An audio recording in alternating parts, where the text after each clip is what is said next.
Se vos parece. Boa tarde a todas e todos. Damos comezo á sesión ordinaria do Pleno da Corporación de data 29 de xuño de 2021. Señor secretario, ten a palabra. Boa tarde a todos e a todas. Comezamos co punto número 1. Aprobación se procede do borrador da acta da sesión anterior. Punto seguinte. O punto seguinte é a dación de contas de decretos de alcaldía e asuntos varios. Punto seguinte. E o punto terceiro é a dación de conta do informe de control financiero permanente do exercicio 2020. Punto seguinte. O recurso de reposición de solicitude de reclamación por desequilibrio económico do contrato de servizo de axuda no fogar. Ben, voceiro do Grupo de Goberno ten a palabra neste punto. Grazas, señora alcaldesa.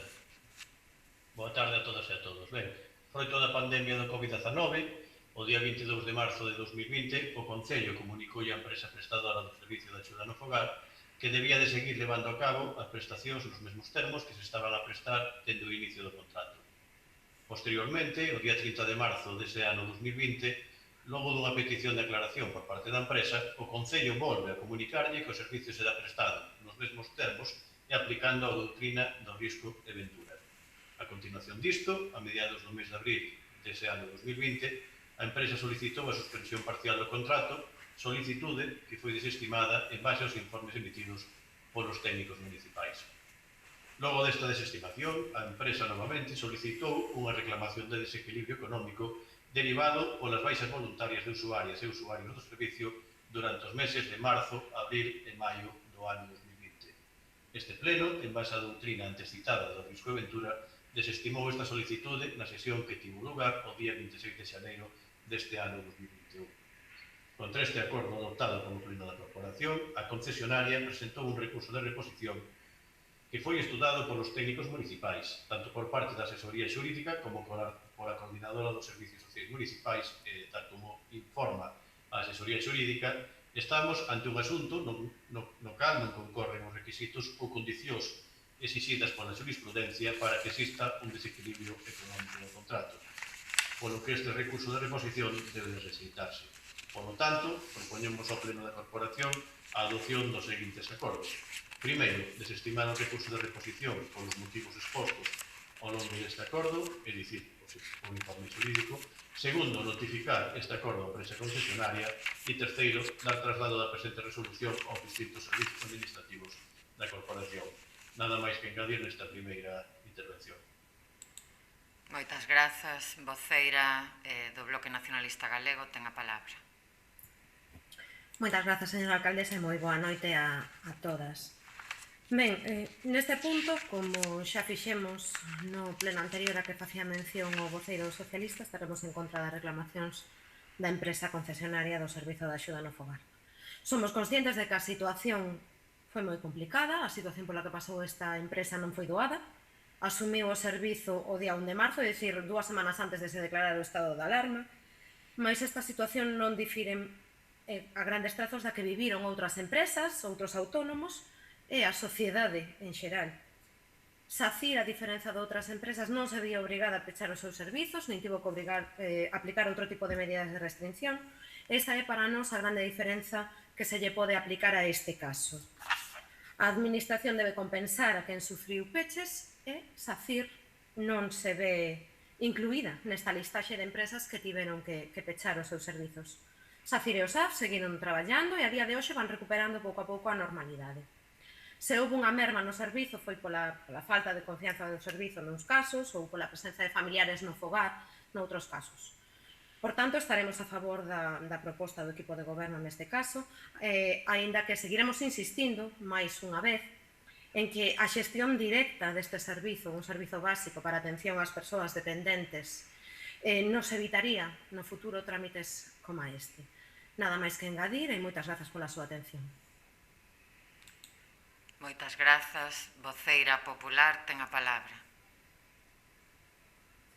Grazas, señora alcaldesa. Voceiro, perdón. Boas tardes a todos. Ben, como ben explicaba ao inicio deste punto o portavoz do Goberno, obviamente estamos ante a presentación dun recurso por parte da concesionaria SACIR en base a esa estimación que se fixo no pleno que se falaba con anterioridade. Obviamente entendemos, por suposto, como non podía ser de outra maneira, os informes, as manifestacións que veñen descritas polos técnicos correspondentes, en este caso por asesoría xurídica, máis un informe que ven acompañado por parte de servicios sociais. É certo que existe unha merma nesa etapa nas horas. Vemos tamén que, obviamente, xa no mes de xuño se recupera máis ou menos o nivel de horas que se estaba levando en xaneiro dese mismo ano. Entendemos que o que sucedeu nesa etapa durante o estado de alarma é unha situación extraordinaria e inusual, e obviamente entendemos, por suposto, as prescripcións técnicas particulares nas que se fai mención tanto no informe que nos acompaña ahora de asesoría xurídica como tamén o que se fixo no seu momento por parte de Secretaría. É obvio que probablemente o exposto pola concesionaria non se concorre nos requisitos mínimos establecidos para poder solicitar esa suspensión no seu momento ou este reequilibrio económico-financiero. Sigue xerando un pouco de duda se ten dereito ou non, dada a situación que se fixo, que se levou a cabo durante o estado de alarma, polo cual o noso sentido de voto, en coherencia, ademais, como fora no anterior pleno, vai ser a abstención. De momento nada máis e moitas gracias. Moitas grazas. Voceiro do Grupo Municipal, algo que engadir? Nada máis, o informe da asesoría xurídica é claro e conciso, por lo tanto, en base a ese informe, presentamos esta proposta de desestimación. Agradecer ao Bloque Nacionalista Galego o seu apoio a esta proposta, nada máis que engadir. Voceira nacionalista? Nada máis, simplemente reitero xa exposto na intervención anterior. Moitas grazas. Grazas. Voceiro popular, algo que engadir? Nada máis, moitas gracias. Ben, pois, señor secretario, que se someta a votación este punto. Pois pasamos a votación, igual que fixemos outras veces, por grupos. Amelia, como voceira do BNG. En contra, grazas. En contra. Vale. Creo que difere do que dixeches no asunto, Desculpen, a favor da proposta do equipo de goberno en contra da solicitude de SACIR Vallehermoso, desculpen. Vale, non, que xa me parecía que a intención era outra. O voceiro neste caso do Partido Popular. Abstención. O voceiro do Partido Socialista. A favor da proposta, en contra da solicitude de SACIR. Ben, pois esta proposta queda aprobada co voto favorable do Partido Socialista e do Bloque Nacionalista Galego e a abstención do Partido Popular. Pasamos ao punto seguinte. O punto seguinte é o punto quinto, Fundación San Roque, trámites, creación, informes, acordo plenario. Voceira do Grupo de Goberno ten a palabra. Gracias, señora alcaldesa. Boas tardes a todos. O Pleno da Corporación, na súa sesión ordinaria celebrado o 24 de abril de 2018, adoptou, entre outros, o seguinte acordo: facultar ao alcalde presidente do Concello de Betanzos a que inicie os trámites oportunos para a creación e constitución da Fundación de Interese Galego Globo de San Roque e a súa inscripción no Rexistro de Fundacións de Interese Galego adscrito á Consellería de Presidencia, Administracións Públicas e Xustiza da Xunta de Galicia. Seguindo cos trámites oportunos, o pasado día 14 de abril de 2021, recíbese da Xunta de Galicia, Vicepresidencia Primeira e Consellería de Presidencia, Xustiza e Turismo, certificación negativa de inscripción no Rexistro de Fundacións de Interese Galego coa denominación Globo de San Roque. Por outra banda, no Orzamento Xeral aprobado para o exercicio 2021, polo Concello practícase a retención de crédito na aplicación orzamentaria 338/483 por importe de 20.000 euros. A partida orzamentada como achega a Fundación Globo de San Roque ten que ser achegada como dotación inicial para outorgar a escritura pública fundacional da Fundación Globo de San Roque, polo que se ten que aprobar e recoñecer a mesma con tal finalidade. Recibidos o pasado día 1 de xuño o informe de intervención emitindo reparo de legalidade e o do asesor xurídico o día 10 do mesmo mes, propóñolle ao Pleno da Corporación a ditame da Comisión Informativa Permanente correspondente a adopción do seguinte acordo.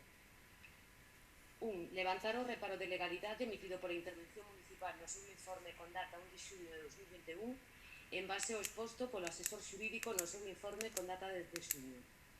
2. Aprobar a achega municipal, recoñecer a obriga e ordear o pago por un importe de 20.000 euros como dotación inicial para a Fundación Globo de San Roque, en Constitución.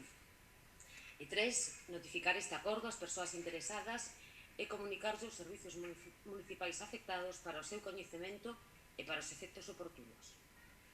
Nada máis. Moitas grazas. Moitas grazas. Voceira nacionalista, ten a palabra. Moitas grazas, señora alcaldesa. Ben, en primeiro lugar, quixera comezar esta intervención poñendo o foco na cuestión que debe centrar o noso debate. Este debate non trata sobre o Globo de Betanzos. Ninguén pode poñer en dúbida que é unha das nosas tradicións máis enlleiras e que a temos que protexer e proxectar de cara ao exterior. Este debate tampouco trata de quen é máis betanceira ou de quen se emociona máis a noite do 16 de agosto ano tras ano. Estamos a debater sobre a creación dunha fundación pública sostida con diñeiro público. Sexan 20 euros, 20.000 ou 20 millóns de euros, trátase de diñeiro de todas e de todos os betanceiros. Estamos a falar dunha fundación que suscita, xa de entrada, un reparo de ilegalidade por parte do Servizo de Intervención deste Concello e que presumimos, en base a esta maneira en que está a nacer, vai carecer do control na súa administración e nos seus gastos que debería ser necesario. Obviamente, non podemos seguir actuando como se estivo actuando ata este momento co Globo de Betanzos, pagando de maneira ilegal un dos nosos símbolos ano tras ano. Mas, desde logo, non se nos pode negar que existen outras vías para levar a cabo esta cuestión. É dicir, poderíamos crear unha asociación, poderíamos asinar un convenio, ou mesmo podería chegar o caso de que o Concello asumise a elaboración e elevación do Globo de Betanzos. Do que se trata neste tema é de como investimos os cartos de todos e de todas as betanceiras. En este punto temos que exixir, e non podería ser de outra maneira, a máxima transparencia. E por este motivo, polo que non podemos estar máis que en contra da creación desta fundación pública do San Roque. Moitas grazas e nada máis de momento. Moitas grazas. Voceira popular ou voceiro, ten a palabra. Moitas gracias, señora alcaldesa. Voceira, neste caso. Gracias. Moi boa tarde a todos e a todas. Alá por os principios do século XV, dúas epidemias de peste azotaron Betanzos, a nosa cidade. Nese momento, os nosos antepasados, aterrorizados, lóxicamente, invocaron a San Roque, peregrino sanador dos apestados naquel momento. En 1416, os veciños e veciñas de Betanzos xuraron o solemne voto de celebrar perpetuamente a súa festividade. Non existe un documento que permita asociar o globo ás festas patronais, pero indudablemente hai moitos anos que se ven celebrando o lanzamento do globo no ámbito das nosas festas en honra ao noso patrón. O globo, penso que todos sabemos que posúe un valor histórico e sociocultural indudable e incalculable. Unha das nosas señas de identidade sen ningún tipo de dúbida. Betanzos non se entendería sin o globo nin San Roque. Nin San Roque sin o globo, lóxicamente. Conservar e preservar a nosa historia e as nosas tradicións é a nosa obriga como concelleiros e concelleiras da Corporación Municipal. Unha das tradicións máis históricas que poseemos, como decía, é o lanzamento do noso globo en honra ao noso patrón. Significa manter viva unha costume popular única e orixinal que forma parte do acervo cultural da nosa cidade. A Fundación de Interese Galego Globo de San Roque dotará a nosa seña por excelencia de protección e seguridade. Polo tanto, dito todo isto, por Claudino Pita, por toda a familia Pita, polos milleiros de veciños que colaboraron e que colaboran na súa confección e tamén no seu lanzamento, polo noso patrón, San Roque. E, en definitiva, por Betanzos, o Partido Popular votará a favor desta proposta. Nada máis que engadir e moitas gracias. Moitas grazas. Voceira do Grupo de Goberno. Algo que engadir? Gracias. Non, bueno, pouco que engadir. Suscribo as palabras da voceira do PP, agradezolles o seu voto. Efectivamente, como ben dixeron, conservar e preservar as nosas tradicións supón un coste económico. Efectivamente, hai un informe de intervención que o desaconsella, pero tamén temos un informe da asesoría xurídica que define claramente o procedimento que se seguiu e a legalidade do plantexado. Ante esta disyuntiva e dada a importancia do asunto que estamos a tratar, seguimos adiante con este respaldo xurídico. Exixen transparencia, nos decía a voceira do BNG, pois é o que pretendemos, transparentar. Estamos a falar dunha fundación que está participado 50% pola familia Pita e os representantes dos encargados da construción, pintado e izado do globo. E polo goberno local a outro 50%. Calquera decisión terá que ser unánime. Estamos a falar, ademais, de unha aportación inicial de 20.000 euros, que ven sendo a cantidade que se viña abonando en anos anteriores e que en ningún momento poñerá en peligro de quebra o Concello de Betanzos. Entendo, en parte, a argumentación da intervención municipal, pero non podo compartir isto, que podería ser aplicable a outras grandes fundacións que poden supoñer un lastre, mas non é o caso, nin é unha aportación tan elevada dentro do noso orzamento, que non se estivera xa utilizando en anos anteriores, nin ten outras cargas, como poden ser dotación de persoal ou outros gastos diversos. Esta fundación o que busca é perpetuar e preservar a figura do globo de San Roque e nos identifica a todos, e o do seu legado, o seu fundador, don Claudino Pita Pandé. Con esta aportación non vamos a enriquecer a ninguén, sino simplemente, insisto, é para a construción, pintado, elevación do globo por persoas voluntarias. Nada máis, señora alcaldesa. Moitas grazas, voceira. Voceira nacionalista. Moitas grazas, señora alcaldesa. Ben, afirma a voceira do equipo de goberno que a chega que vai facer a administración pública, neste caso o Concello, a esta administración en ningún caso vai lastrar o orzamento público. Xa lle reiterei na primeira das miñas intervencións que da igual 20 que 20.000 que 20 millóns. Nós somos os responsables de velar pola correcta utilización dos orzamentos públicos, porque ese diñeiro non é noso, é de absolutamente todos os veciños da nosa localidade, que como cidadáns exixen que respondamos ante eles e que utilicemos de maneira transparente e democrática ese diñeiro que depositan nas nosas mans. Ben é certo, as decisións poderánse tomar de maneira unánime, posiblemente, mas temos outras fundacións das que poderíamos falar que demostran que efectivamente non se está a funcionar coa transparencia que se debería exixir en casos como estes no funcionamento destes entes. Eu creo que todos temos moi claro de que estou a falar. Poderíamos elaborar o globo de Betanzos de 1000 maneiras moito diferentes da que nos están vostedes a propoñer. Un claro exemplo témolo na organización da Semana Santa de Betanzos, é dicir, é unha actividade que non organiza o Concello, que financia, iso sí, a través dun convenio ou dunha partida orzamentaria concreta da que se dá despois unha conta aos veciños e veciñas. Por tanto, hai outras opcións que non levan consigo a creación dunha fundación que despois vai ter un funcionamento que xa veremos no seu momento como é.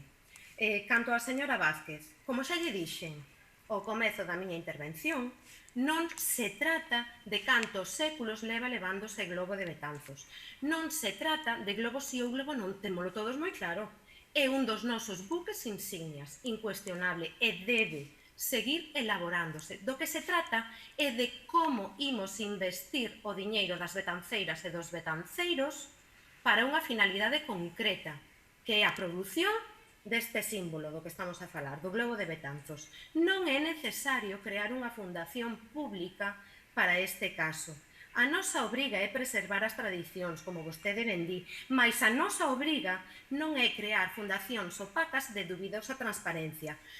Como vostede ben dixo, por todos os veciños, neste caso, por todas as veciñas de Betanzos que pagan os seus impostos e que nos exixen que utilicemos o máximo rigor no seu gasto, estaremos en contra. Moitas grazas a todas pola súa atención e nada máis. Moitas grazas, voceira popular. Moitas grazas, señora alcaldesa. Brevemente, señora Sánchez, mire, eu non lle digo a vostede o que ten que decir nin o que ten que defender. Polo tanto, tampouco vou aceptar que vostede me diga a min o que teño que decir ou que o Grupo Municipal do Partido Popular ten que decir ou ten que pensar con respecto á creación desta fundación ou do sentimento que teñamos hacia o noso patrón ou hacia o Globo de San Roque. Simplemente decirlle unha cousa. O Globo de San Roque, como ben dixo, é patrimonio de todos os betanceiros e betanceiras. E os cartos que xestiona o Concello de Betanzos tamén son de todos os betanceiros e betanceiras. Polo tanto, o Grupo Municipal do Partido Popular está de acordo con que isto se xestiona a través dunha fundación pública que evidentemente, dende xa o seu inicio, presumimos que vai a ser totalmente transparente porque terá que rendir contas e, polo tanto, non sei, eu non sei que parte da miña intervención non entendeu e volvolle a insistir no mismo. Eu non lle digo o que ten que decir a vostede nin o que ten que defender, pero tampouco eu vou aceptar que me diga a mí o que teño que decir. Nada máis que engadir e moitas gracias. Grazas. Ben, antes de pasar á votación, quero facer dúas aclaracións. Decía a voceira nacionalista na súa intervención que podería haber outras formas de garantir a elaboración do globo. É certo, podería haber outras formas, pero esta responde a un acordo precisamente entre todos e todas os que elaboran o globo, a familia Pita e outras persoas, e a corporación no seu momento. Hai un acordo plenario, como ben indicou a voceira do grupo de goberno na súa primeira intervención, e isto non ven máis que a levar a desenvolver ese acordo plenario que responde, como decía, a un acordo que garanta a elaboración, a creación e o lanzamento do Globo de San Roque ano tras ano, fórmula acordada por todas as partes. E, evidentemente, está dotada con cartos públicos de todas e todos os betanceiros, pero, ao igual que ata o de agora, isto se pagaba con cartos públicos de todas e todos os betanceiros. Parece que é unha novidade e non é así. Decía na súa primeira intervención que presume que vai a ser opaca. Non sei en que se basa para decir eso, pero para nada, todo o contrario. O que se trata é de que non haxa ningunha opacidade, todo o contrario. Todo o contrario. O que se pretende é, como decía, desenvolver un acordo plenario de hai xa un tempo e garantir entre o Concello e todos e todas os que elaboran o globo, dende o primeiro momento ata o último, ata os que participan no seu lanzamento, garantir continuar con esa tradición e da forma menos opaca posible. Nada máis que eso. Señor secretario, que se proceda á votación deste punto. Pasamos á votación, entón. Amelia, como voceira do BNG. En contra, seguro.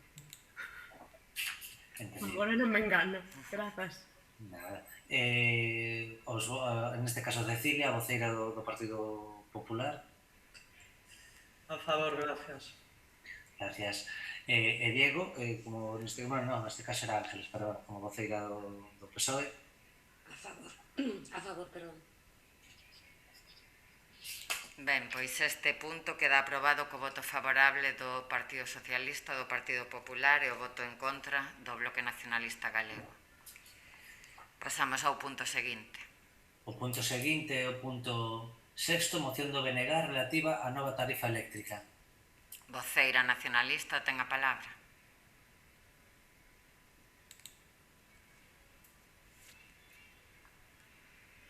Voceira nacionalista, perdoe, ten o micro apagado. Agora sí, ten a palabra. Moitas grazas. E agora teño que buscar o documento. Ben, o pasado 9 de marzo de 2021, o Consello de Ministros, a proposta do Miteco, aprobou o Real Decreto polo que establece a metodoloxía que, xunto coas peaxes do sistema fixadas pola Comisión Nacional dos Mercados e da competencia na Circular 3/2020 conforman a parte regulada da factura eléctrica de cada consumidor e consumidora. Esta reforma, xa prevista para o ano 2020 e demorada pola pandemia, entrou en vigor o pasado 1 de xuño. Dende o BNG consideramos que esta norma xera un impacto negativo nos consumidores e consumidoras, danos colaterais importantes que deberán levar a reconsideración desta norma, sobre todo tendo en conta que afecta a importantes sectores da poboación que xa están sufrindo as graves consecuencias derivadas do forte impacto económico das restriccións impostas pola noita contra a COVID-19. Este é o caso do consumo doméstico, nomeadamente daquelas persoas consumidoras adheridas xa con anterioridade ao sistema da discriminación horaria. Na Galiza hai máis de medio millón de fogares adheridos a esta modalidade que verán como a súa factura experimenta o aumento que pode chegar a superar o 30%. Así mesmo, compre destacarse o impacto que ten en determinadas actividades económicas cunha forte implantación na Galiza, como son as pequenas explotacións gandeiras, xa que os horarios do período punta da tarifa coinciden coas tarefas de alto consumo eléctrico. Se observamos o perfil típico dunha explotación gandeira, vemos que o 40% do consumo concéntrase entre as 8 e a 1 pola mañá e entre as 6 e as 11 pola tarde, xusto no período punta, polo que o incremento medio na factura será de máis de 40%. No país existen máis de 10.000 explotacións afectadas por este cambio e sen alternativa posible. De igual maneira, outros consumidores cun perfil de consumo semellante ao descrito, como a hostelería, xa duramente golpeada pola pandemia, e o resto de PEMES sufrirán igualmente as consecuencias, pois as súas actividades desenvolvense necesariamente durante as horas de maior custo de enerxía, e todo isto nunha Galiza que exporta electricidade. Para rematarmos, queremos facer fincapé en que non resulta lóxico acometer un cambio normativo deste calibre sen ter en conta outros aspectos da composición da factura cuxo peso é relevante e cuxa necesaria revisión demándase tamén desde amplos sectores da sociedade, como son o importe do imposto especial de electricidade e o tipo de IBE que debe aplicarse, sendo a electricidade un ben de primeira necesidade e non un luxo. Por canto antecede, solicitamos do Pleno da Corporación a aprobación dos seguintes acordos. Trasladar ao Goberno Central o rexeitamento por parte do Concello de Betanzos da súa política enerxética para contribuir ao incremento da factura eléctrica dunha parte importante das e dos consumidores domésticos e de sectores vulnerables, singularmente os cambios aplicados a partir do 1 de xuño de 2021. En segundo lugar, instar ao Goberno do Estado a abrir un novo proceso para a regulación da tarifa eléctrica baixo as seguintes premisas: reducir os impostos que gravan o consumo da enerxía eléctrica, singularmente a eliminación do imposto especial da electricidade e a reducción do tipo aplicado no imposto de valor engadido até o 4%. Beneficiar os territorios de produción de enerxía eléctrica compensando o forte impacto ambiental e social derivado da súa produción a través dun abaratamento dos prezos. E, por último, modificar a Lei 24 de 2013 do sector eléctrico de maneira que o prezo da electricidade se estipule en función dos custos de xeración de cada tecnoloxía. Moitas grazas. E nada máis. Moitas grazas. Voceira ou voceiro popular, ten a palabra. Grazas, señora alcaldesa. A improvisación do Goberno Central é absoluta, tanto na maneira de planificar a transición enerxética como na de buscar solucións aos problemas que esta desorganización xera. O Goberno leva 3 anos prometendo medidas para rebaixar o prezo da luz, pero o único certo en todo este tempo é que a factura eléctrica sigue subindo. O incremento para familias, PEMES autónomos, aínda máis significativo desde que implantou o novo réxime de tarifas. Segundo datos de Facua Consumidores en Acción, o recibo da luz dun usuario medio disparouse un 46,5% nos 3 primeiras semanas de xullo, fronte ao mesmo período do ano pasado, ocultando así a factura máis cara de toda a historia. Durante todo este tempo, a Xunta de Galiza está a recomendar ao Goberno que adopte solucións pola vía da fiscalidade, entre as que se encontran as medidas que ven de anunciar a rebaixa do IBE do 21 ao 10% e a suspensión do imposto do 7% á xeración eléctrica.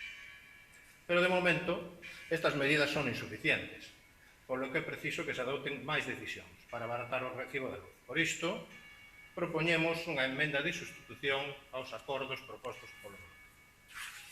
Son as seguintes: trasladar ao Goberno de España que adopte as medidas necesarias dirixidas a reducir o impacto negativo da nova tarifa eléctrica na economía das familias e na competitividade das empresas a través do impulso como mínimo das seguintes medidas.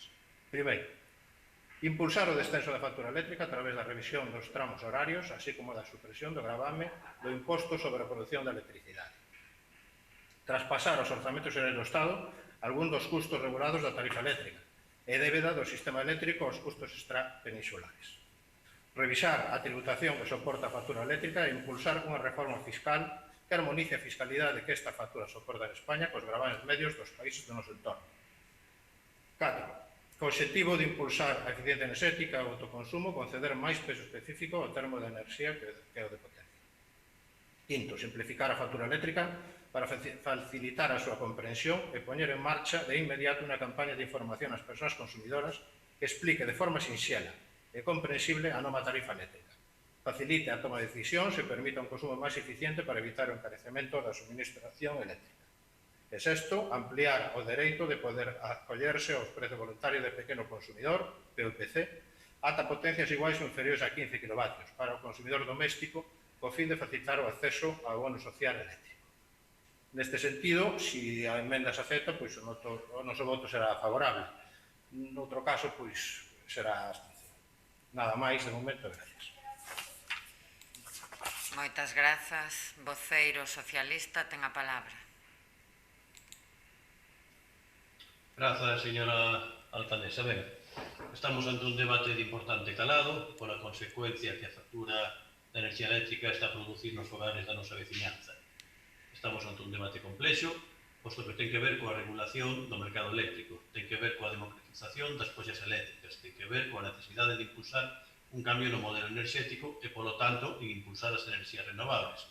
Ten que ver, en consecuencia, con armonizar un novo modelo enerxético. Entendemos que dentro dos gobernos se deben de realizar políticas encaminadas en atender que a veciñanza que menos ingresos teña a capacidade de seguir obtendo o suministro de enerxía eléctrica fundamental, e iso faise realizando dentro do Estado políticas sociais, políticas de incentivos, establecendo bonos sociais, bonos eléctricos, bonos sociais técnicos, prohibindo que se corten os suministros a aquelas persoas que non os poden pagar. En definitiva, actuando nos custos fixos, gravando os consumos e non tanto as potencias contratadas, desplazando parte dos custos fixos da factura ao recentemente creado Fondo Nacional para a Sustentabilidade do Sistema Eléctrico, que vai a ser financiado polas comercializadoras e non polos consumidores, ou mesmamente introducindo unha nova regularización do CO2, que permita que as centrais non emisoras destes gases vexan minorados os seus dividendos e, como consecuencia, obter unha nova vía de recadación importante coa que obter en parte o pagamento dos custes fixos da factura da enerxía eléctrica. En canto á baixada do IBE que propoñen, son coñecedores que o Goberno Central aprobou un Real Decreto Lei para reducir o IBE da electricidade do 21 ao 10% ata final de ano, unha medida de emerxencia que, xunto á suspensión do imposto á produción eléctrica, permitirá reducir a factura da luz en máis dun 10% a uns 27,7 millóns de fogares, autónomos e empresas, e que xerará un aforro de uns 857 millóns de euros. Concretamente, aplicarase a todos os consumidores que teñan unha potencia eléctrica contratada de ata 10 kW e dado que a potencia media contratada polos consumidores domésticos é de 4,1 kW, a baixada afectará a práctica totalidade dos fogares españois e o 72,5% das empresas e negocios. Esta baixada para reducir o custo da suministración de enerxía eléctrica impulsada polo Goberno Central dá resposta a unha situación que se ven producindo dende finais do ano 2020 con prezos inusualmente altos do mercado maiorista da electricidade en España, que ameazan con manterse na segunda parte de 2021 e trata de evitar o seu impacto nos fogares españois e a actividade económica. A espera de que iniciativas de máis fondo no marco do Plan Nacional de Enerxía e Clima 2021-2023 permitan aproveitar dunha maneira eficiente o potencial renovable eólico e solar existente no noso país, que levan aparellados uns custos de produción menores e, polo tanto, redundarán directamente nunha reducción da factura eléctrica. En consecuencia, e dadas as previsións un prezo alto do gas e do CO2 que fixan unha parte importante do noso recibo e que non depende do goberno, o que este si decidiu foi actuar directamente onde si pode reducir o importe do recibo, a vez que continúa traballando en novas medidas para a reducción da factura da luz. As tres medidas para esta importante rebaixa son, ademais da xa citada baixada do IBE en 11 puntos para todos os consumidores con potencia contratada ata 10 kW, sempre que o precio medio mensual do mercado maiorista da electricidade estea por enriba dos 45 euros megavatio hora, a aplicación tamén do tipo mínimo do 12% de IBE a todos os consumidores vulnerables severos ata o 31 de decembro de 2021, con independencia da súa potencia contratada e do prezo do mercado, beneficiando a máis de 600.000 fogares, de 600.000, perdón, así como a supresión do 7% do imposto sobre o valor de produción de enerxía eléctrica durante o terceiro trimestre deste ano. É importante, ademais, lembrar, tal e como citei ao principio da miña intervención, a aprobación hai unhas semanas do proxecto de lei do Fondo Nacional de Sustentabilidade do Sistema Eléctrico e do anteproxecto de lei de minoración de CO2, cuxa posta en marcha suporá a medio prazo unha reducción de ata un 15% da factura eléctrica en consumidores domésticos e industriais. Así mesmo, o Goberno Central é consciente de que é importante impulsar a reforma estructural do sistema enerxético, así como a súa fiscalidade. Mentras aborda esta última, as medidas provisionais adoptadas axudarán, sen dúbida, a familias e industria en pleno proceso de recuperación. Estamos de acordo no fondo da moción que presentan, estamos de acordo en que hai que tomar medidas dirixidas a impulsar cambios no modelo enerxético e, en consecuencia, a abaratar os custos que teñen que soportar as familias e vemos como xa se está a traballar nesa línea. Non compartimos ao 100% as propostas que formulan, pero tampouco nos imos apoiar a que a moción que presentan saia para adiante. Entendendo que cantas máis propostas dirixidas a conseguir estes obxectivos de xusticia social, mellor vai a ser para a nosa veciñanza. Polo tanto, o noso voto vai a ser o da abstención. Moitas gracias e nada máis que engadir nesta primeira intervención. Grazas. Voceira nacionalista ten a palabra. Moitas grazas, señora alcaldesa. En primeiro lugar, quixera facer mención que esa baixada do IBE a que facía referencia o voceiro socialista e que anunciou estes días o Goberno Central é temporal, é dicir, afecta a factura eléctrica de fin de ano, é dicir, no mellor dos casos 6 meses de baixada do IVA e que non afectará a totalidade dos usuarios. Ademais, hai unha pequena diferenza, unha grande diferenza neste caso co que estamos a pedir con esta moción, unha baixada do IVA o 10%, non a ese IVA superreducido do 4% que nos pedimos na nosa moción. A diferenza neste caso é sustancial. Os usuarios, que somos todos, porque estamos a falar dun servizo básico, un servizo universal, que todos precisamos para desenvolver coa mínima dignidade o noso día a día, necesitamos opcións máis ambiciosas e, desde logo, opcións a longo prazo. Porque o que temos todos e todas claro é que a factura da luz subiu nas últimas semanas máis dun 45%, que se di pronto, un 45% de subida da factura da luz nas últimas semanas. O Estado español ten a factura da electricidade máis cara da Unión Europea. E dentro do Estado español, Galiza, o noso territorio, é quen paga a factura máis alta da electricidade, a pesar de sermos uns dos principais produtores de enerxía eléctrica da península, a pesar das minicentrais, a pesar dos encoros, a pesar deses 4.000 eólicos que temos instalados nos nosos montes e de todos eses que están por vir.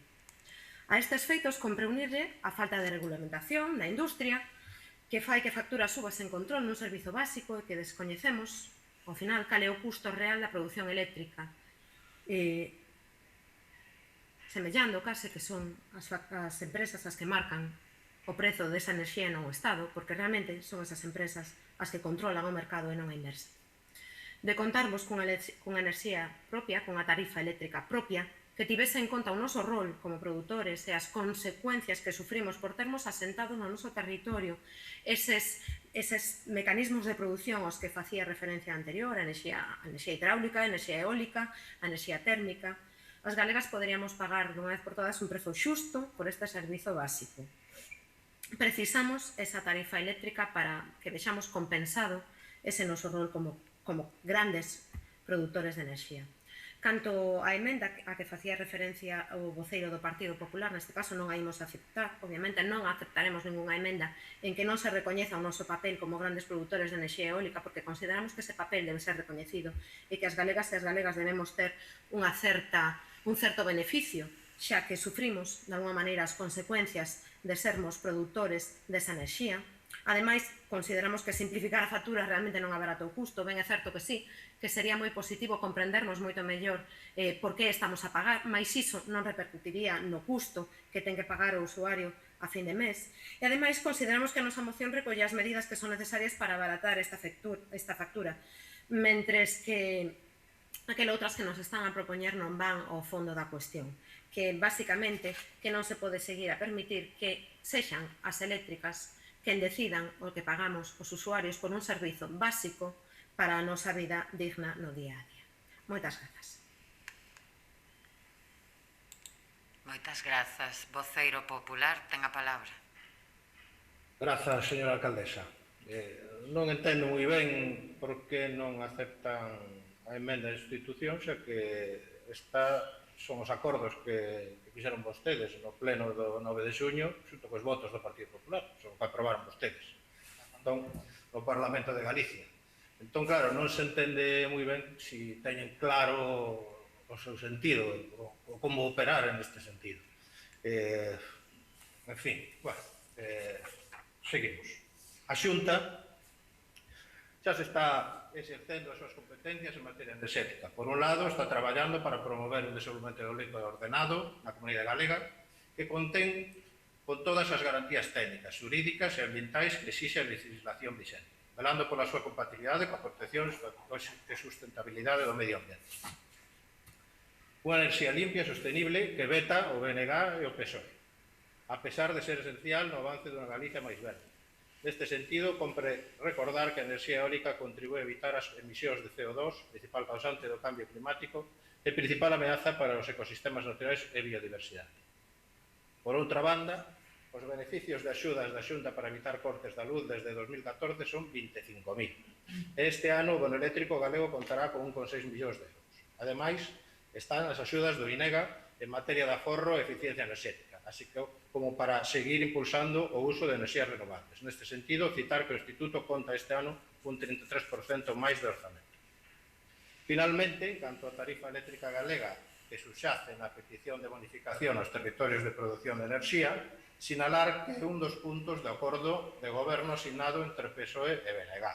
A semella que BNG non confía en que se cumpra e por iso o inclúe na moción. Tal vez sexa porque é un eslogan dende hai 6 anos que non teñen sido capaces de concretar.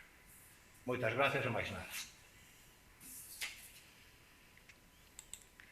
Voceiro socialista, ten a palabra. Sí, moi brevemente, señora Sánchez Pérez, eu non ataquei as súas propostas e máis. Comentei que estábamos 100% de acordo na exposición de motivos, que hai unha necesidade imperiosa de modificar o sistema eléctrico actual, hai que tomar medidas encaminhadas a frear esta forte subida da luz que describín as decisións que acaba de realizar o Goberno Central. En ningún momento dixen que esa reducción fose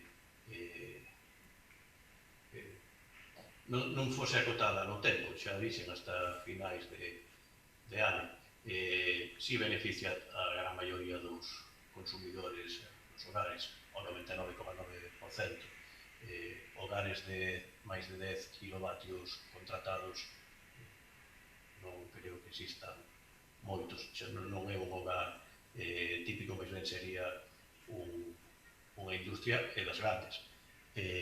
Evidentemente que as nosas industrias tamén teñen que ter incentivos para poder producir. Estamos totalmente de acordo.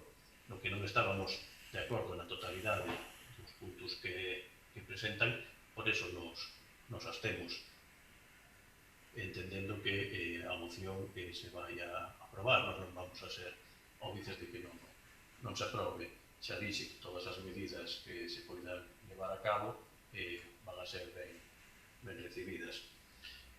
Sobre as afirmacións do señor Rodríguez sobre o veto do Partido Socialista, tamén citou o BNG, eu non vou ser quen de defender o BNG, pero vou defender ao Partido Socialista, por conseguinte, no mesmo barco, vai o Bloque Nacionalista Galego, en ningún momento, nin o Partido Socialista, nin o Bloque Nacionalista Galego, nesta sesión plenaria, vetou a produción de enerxía procedente do sector eólico. Nos puxemos en contra, e agora falo polo PSOE, entendo que o BNG tamén o fará, e pondremos sempre a proa contra a falta de transparencia a hora de implementar parques eólicos sin ningún tipo de transparencia e pola porta de atrás, como se está a vivir na nosa contorna e como vamos a sufrir de levarse a cabo no noso concello por mor da afección das liñas de evacuación desa enerxía eólica. En ningún momento metamos a produción eólica, o contrario, hai que tender a enerxías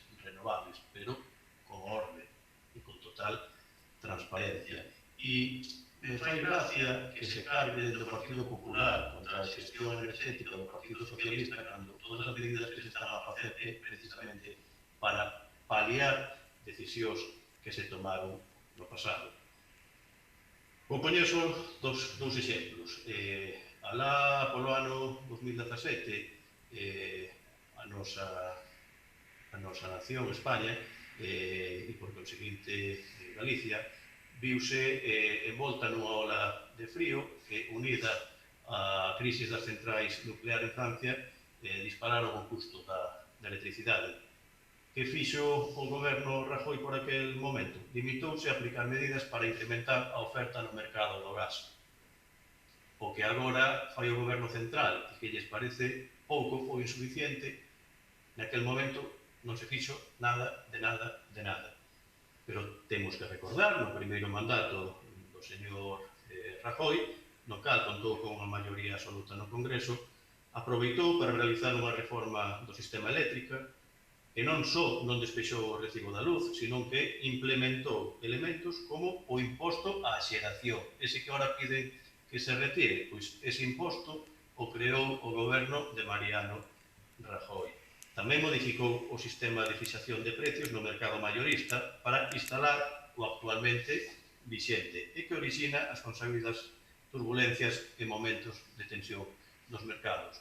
Polo tanto, todo o que estamos a sufrir agora ven derivado destas dúas decisións. Hai que traballar en reformar este sistema eléctrico actual e, en tanto en canto, non se fan estas modificacións de imperiosa necesidade, se están a tomar medidas paliativas e provisionais para tratar de axudar aos nosos fogares, pero medidas contundentes, non limitadas a aplicar medidas para incrementar a oferta do mercado do gas, como fixo o señor Rajoy no ano 2017. Nada máis que engadir e reiterar a nosa abstención. Moitas grazas. Debatido o tema, señor secretario, que se someta a votación. Pasamos a votación, neste caso, bueno, Amelia. Gustaríame pedir a palabra por alusión, se é posible, a continuación. A favor, obviamente. O Partido Popular, Cecilia, creo que era, xa que falaches. Eduardo, abstención. Perdón, abstención. Abstención. E o Partido Socialista? Abstención. Ben, pois este punto queda aprobado co voto favorable do Bloque Nacionalista Galego e a abstención do Partido Popular e do Partido Socialista. A voceira do Bloque Nacionalista ten a palabra por alusións. Moitas grazas, señora alcaldesa. En primeiro lugar, quería agradecerle ao voceiro socialista esa defensa coas súas palabras, máis agradezo tamén que se me dé a min a posibilidade de facelo. O BNG non veta parques eólicos, o BNG está a favor da enerxía verde, sustentável e limpa. Non obstante, exixe que eses parques eólicos sexan tramitados de maneira transparente, dunha maneira respectuosa co medio que o rodea, co patrimonio sobre os que se van sustentar e, sobre todo, que repercuta beneficiosamente na veciñanza que vai sufrir as repercusións da súa instalación. Entre eles, a veciñanza de Betanzos, que vai ver como o noso concello é cosido por liñas de alta tensión desde eses parques eólicos ata as subestacións eléctricas. Os que vetan os parques eólicos, por certo, son certos alcaldes do PP da nosa contorna. Póñanse vostedes primeiro de acordo nese punto e despois volvemos ao debate, se lles parece. Moitas grazas. Grazas, voceira. Este tema xa foi tratado amplamente, creo recordar, no pleno anterior, e a postura de cada partido penso que clara e meridiana. Así que pasamos ao punto seguinte. O punto seguinte é o punto oitavo, moción do PP para a celebración das festas patronais. Señor secretario, non é o punto sétimo. Disculpade, sí. O punto sétimo, moción do BNG sobre a creación dun centro de día no antigo ambulatorio de Betanzos. Disculpade. Grazas. Voceira nacionalista ten a palabra. Moitas grazas, señora alcaldesa. No ano 2006, o Goberno galego, e concretamente a Vicepresidencia de Igualdade do Benestar, fixera público o proxecto de reconverter o antigo Centro de Saúde de Betanzos nun centro de día con prazas públicas de residencia xeriátrica para dar servizo tanto á cidade como á comarca das Mariñas. Para tal fin, o Goberno galego solicitaba ao Goberno español a cesión deste inmóvel, previamente da Tesorería Xeral da Seguridade Social. Como ven de responder ao Goberno español nunha pregunta presentada polo BNG no Congreso dos Deputados, a transferencia deste edificio á Xunta estaba feita no ano 2006, tras ser solicitada polo Goberno bipartito por un período de 15 anos, co fin de emprazar nel o centro de día de que falábamos. O Partido Popular opúxose desde sempre a este uso para o inmóvel, tanto desde que accedeu á Alcaldía de Betanzos en 2007 como cando Feijóo asumiu a presidencia da Xunta no ano 2009. Así, segundo ven de responder en sede parlamentaria o Goberno español, foi a Xunta presidida por Alberto Núñez Feijóo quen pediu ao Estado a reversión deste convenio no ano 2012. Anos despois, tamén en resposta a iniciativas do BNG no Congreso e a solicitudes do Concello de Betanzos interesando por esta cesión, o Goberno español presidido por Mariano Rajoy abríase a posibilidade de hallar o edificio público en desuso. Actualmente, segundo a resposta do Goberno do Estado, non hai ningunha solicitude para pedir a transferencia deste edificio de titularidade estatal que está na súa maior parte sen uso desde que se inaugurou o novo ambulatorio. Alberto Núñez Feijóo comprometéranse, sendo aínda candidato, a finalizar o seu primeiro mandato como presidente da Xunta de Galicia a abrir un centro de día público en cada municipio de máis de 5.000 habitantes ou nas cabeceiras comarcais. Betanzos, cabeceira comarcal, ten 13.000 habitantes e o presidente da Xunta non só leva 4 legislaturas incumplindo a súa propia palabra, senón que pediu ao Estado devolverlle un edificio público cedido ex profeso para tal fin. O Goberno do PP renunciou á transferencia do edificio e o proxecto de construción dun centro de día público sen ter ningún plan alternativo e, como consecuencia, en Betanzos, na comarca das Mariñas, apenas hai 15 prazas públicas de centro de día en Miño, inaugurado este mesmo ano.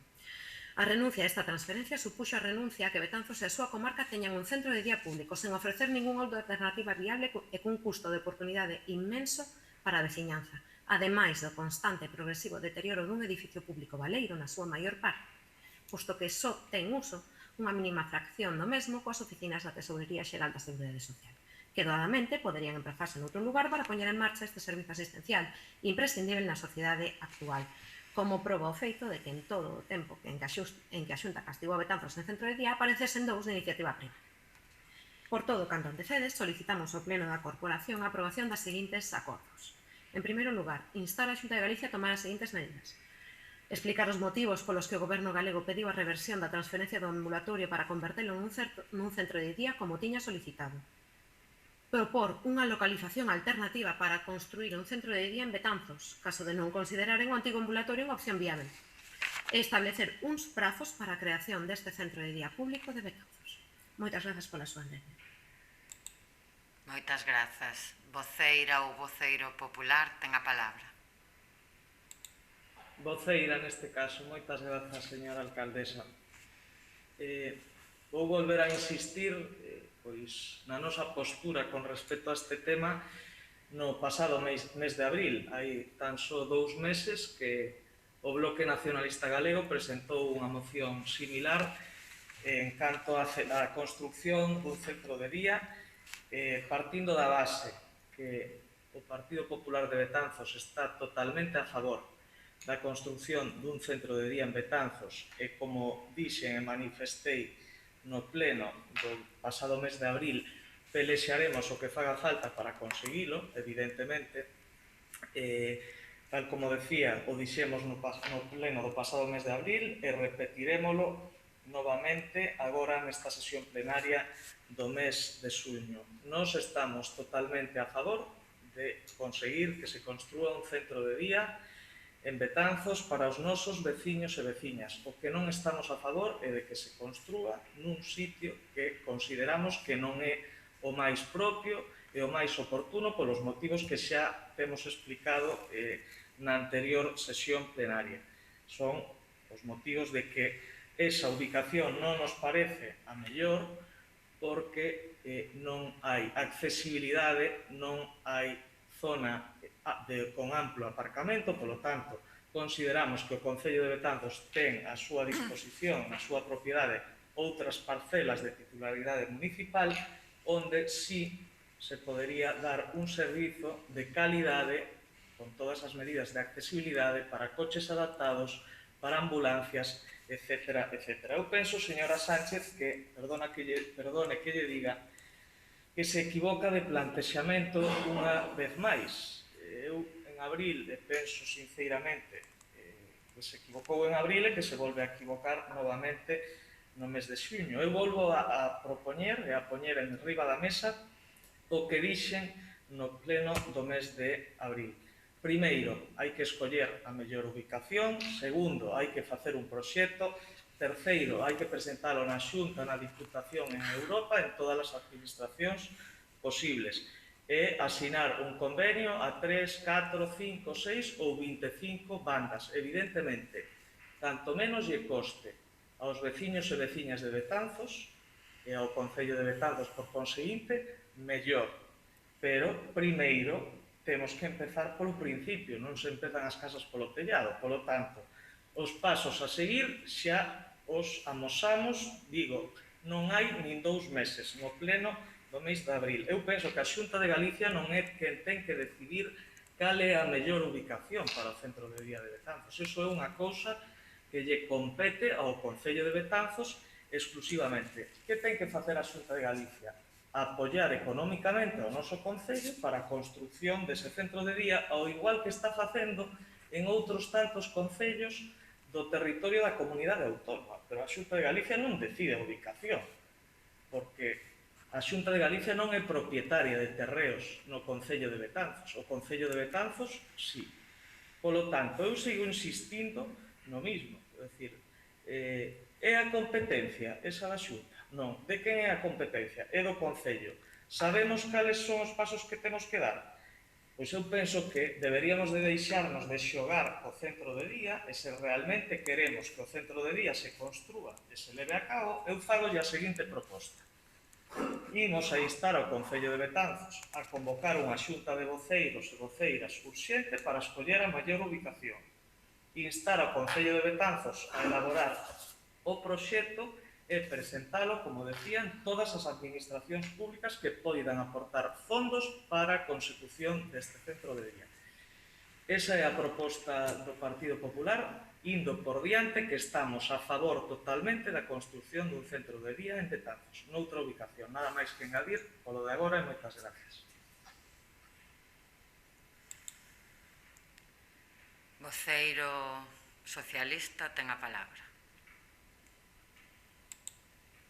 Grazas, señora alcaldesa. Ben, ainda que vou ser un pouco reiterativo, quero comezar a miña intervención facendo un recordatorio de todo o proceso que trouxe consigo que a día de hoxe o noso Concello continúe sen contar con centro de día público, a pesar de ser un servicio prioritario, básico e esencial para a nosa veciñanza. Este camiño comeza no mandato municipal de 2003-2007, cando o goberno municipal, integrado por aquel entón por os grupos do Partido Socialista e do Bloque Nacionalista, chegou a un acordo co goberno galego, formado tamén por os mesmos grupos políticos, para crear un centro de día público no edificio do antigo ambulatorio, conseguindo a Xunta de Galicia para elo a cesión do dito inmoble no ano 2006. O cambio do goberno municipal, logo das eleccións locais do ano 2007, o goberno municipal do Partido Popular rexeitou esta ubicación e, posteriormente, coa chegada deste mesmo grupo ao goberno da Xunta de Galicia, paralizouse por completo o compromiso da construción dun centro de día. É certo que tanto o goberno autonómico e o propio goberno local do Partido Popular argumentaron que existían informes que non recomendaban a ubicación do centro de día no edificio do antigo ambulatorio, pero tamén é certo que existían informes que sí que consideraban esta opción como unha medida apropiada. O que é evidente é que a día de hoxe, a xuño do ano 2022, 15 anos despois do compromiso adquirido e 12 anos despois da chegada do señor Núñez Feijóo á presidencia da Xunta de Galicia, os betanceiros e as betanceiras seguimos sen contar un centro de día público no noso Concello. A estas alturas do partido, o que queremos é que Betanzos conte un centro de día público, que se deixe de xogar ao gato e ao rato, e que, independentemente da ubicación que se estime oportuna, se construa dunha vez. Nós entendemos que pola situación e pola existencia dun edificio que incluso no seu momento foi habilitado de forma temporal para acoller a residencia do Centro Paimeni, o antigo centro de saúde é unha solución apropiada. Pero insisto, se os técnicos e as técnicas da Consellería ou o propio goberno autonómico opinan que se debe de construir no Carregal, que se faga dunha vez. Non podemos permitirnos o luxo como Concello e como cabeceira de comarca de non contar cun centro de día público. Insisto, independentemente do lugar que se estime máis axeitado para a súa construción. E sobre o ofrecemento ou a postura que acaba de realizar a voceira do Partido Popular, a verdade é que me deixa atónito. E non lle vou a decir como teñen que facer as cousas, non, son vostedes maiorciños e saben o que teñen que facer e incluso o que teñen que dicir. Pero o que están a formular vostedes é que nós, como Concello, primeiro, decidamos onde se pon o centro de día e que nós, como Concello, fagamos un proxecto dunha competencia absoluta da Xunta de Galicia. O sea, que mañán a este Concello ven a Asociación de Veciños de Rosalía de Castro, a Xunta da Alcaldesa, e lle di, señora Alcaldesa, hai unhas deficiencias na calle Alexandre Bóveda. Por favor, poden tomar medidas para que se arranxen as beirarrúas? A alcaldesa, que lles vai a contestar, sí, sin ningún problema. Miren, encarguen un proxecto de obra e cando teñan o proxecto de obra, o licitamos. Cando veñan os veciños de Caraña para dicir que queren mellorar o firme dunha pista municipal, pois que lles temos que decir, miren, fagan vostedes un proxecto, incluso dennos propostas para facer o desvío do de Bandito Camiño e xa estudiaremos a ver se o facemos. Non, as cousas non se fan así. Que o Concello ten as competencias da titularidade. Sí, o Concello ten fincas ou ten parcelas. Cando houve que cederas, cedeu unha parcela para a construción do colexio, evidentemente, pero ten que ser a Xunta de Galicia a total competente ao 100% dos servicios sociais, a única que ten as competencias exclusivas para poder construir o centro de día, o que ten que elaborar o proxecto e o que ten que decidir si as propiedades do Concello se adecúan ao tamaño e o Concello pode firmar un convenio como fixo a construción do colexio, na que lle cede os terreos e incluso os dota cos servicios, ca electricidade, ca auga e co saneamento, pero a competencia é única e exclusiva da Xunta de Galicia. Donde se di que o Concello teña que facer un proxecto para unha obra da Xunta de Galicia? Vamos, o sea, que xa me parece unha proposta, bueno, non a vou calificar, é a súa proposta, alá vostedes, pero o que ten que exercer as súas competencias é a Xunta de Galicia, a que ten que facer o proxecto da construción do centro de día é a Xunta de Galicia. A colaboración do Concello, total, pero o mundo ao revés. Non é o Concello que ten que elaborar un proxecto e presentarlo á Xunta de Galicia. Ten que ser a Xunta de Galicia a que faga o proxecto e a que construya o centro de día. E se non ten capacidade de financiación para construir un centro de día en Betanzos, en outros concellos sí que ten, en Betanzos parece ser que non. Pero se en Betanzos non ten fondos para construir o centro de día, que lle formule o Concello. Temos hasta aquí. O resto, a ver de onde podemos quitar. Fondos europeos, Deputación Provincial da Coruña, que está de moda agora, que cando se vai a pedir algo de competencia da Xunta de Galicia que digan vai a Xunta de Valentín, que este sí que ten cartos, que follan, pois sí, pois pon, de momento, para o pasatempo, para a recuperación do pasatempo en obra, a única institución que puxo cartos. E aí o Concello sí que fixo o proxecto. Por qué? Porque non era unha competencia da Deputación Provincial, nin do propio Concello, casi si me apuro. A Lei de Patrimonio de Galicia define firmemente quen é o competente en preservar e conservar o noso patrimonio.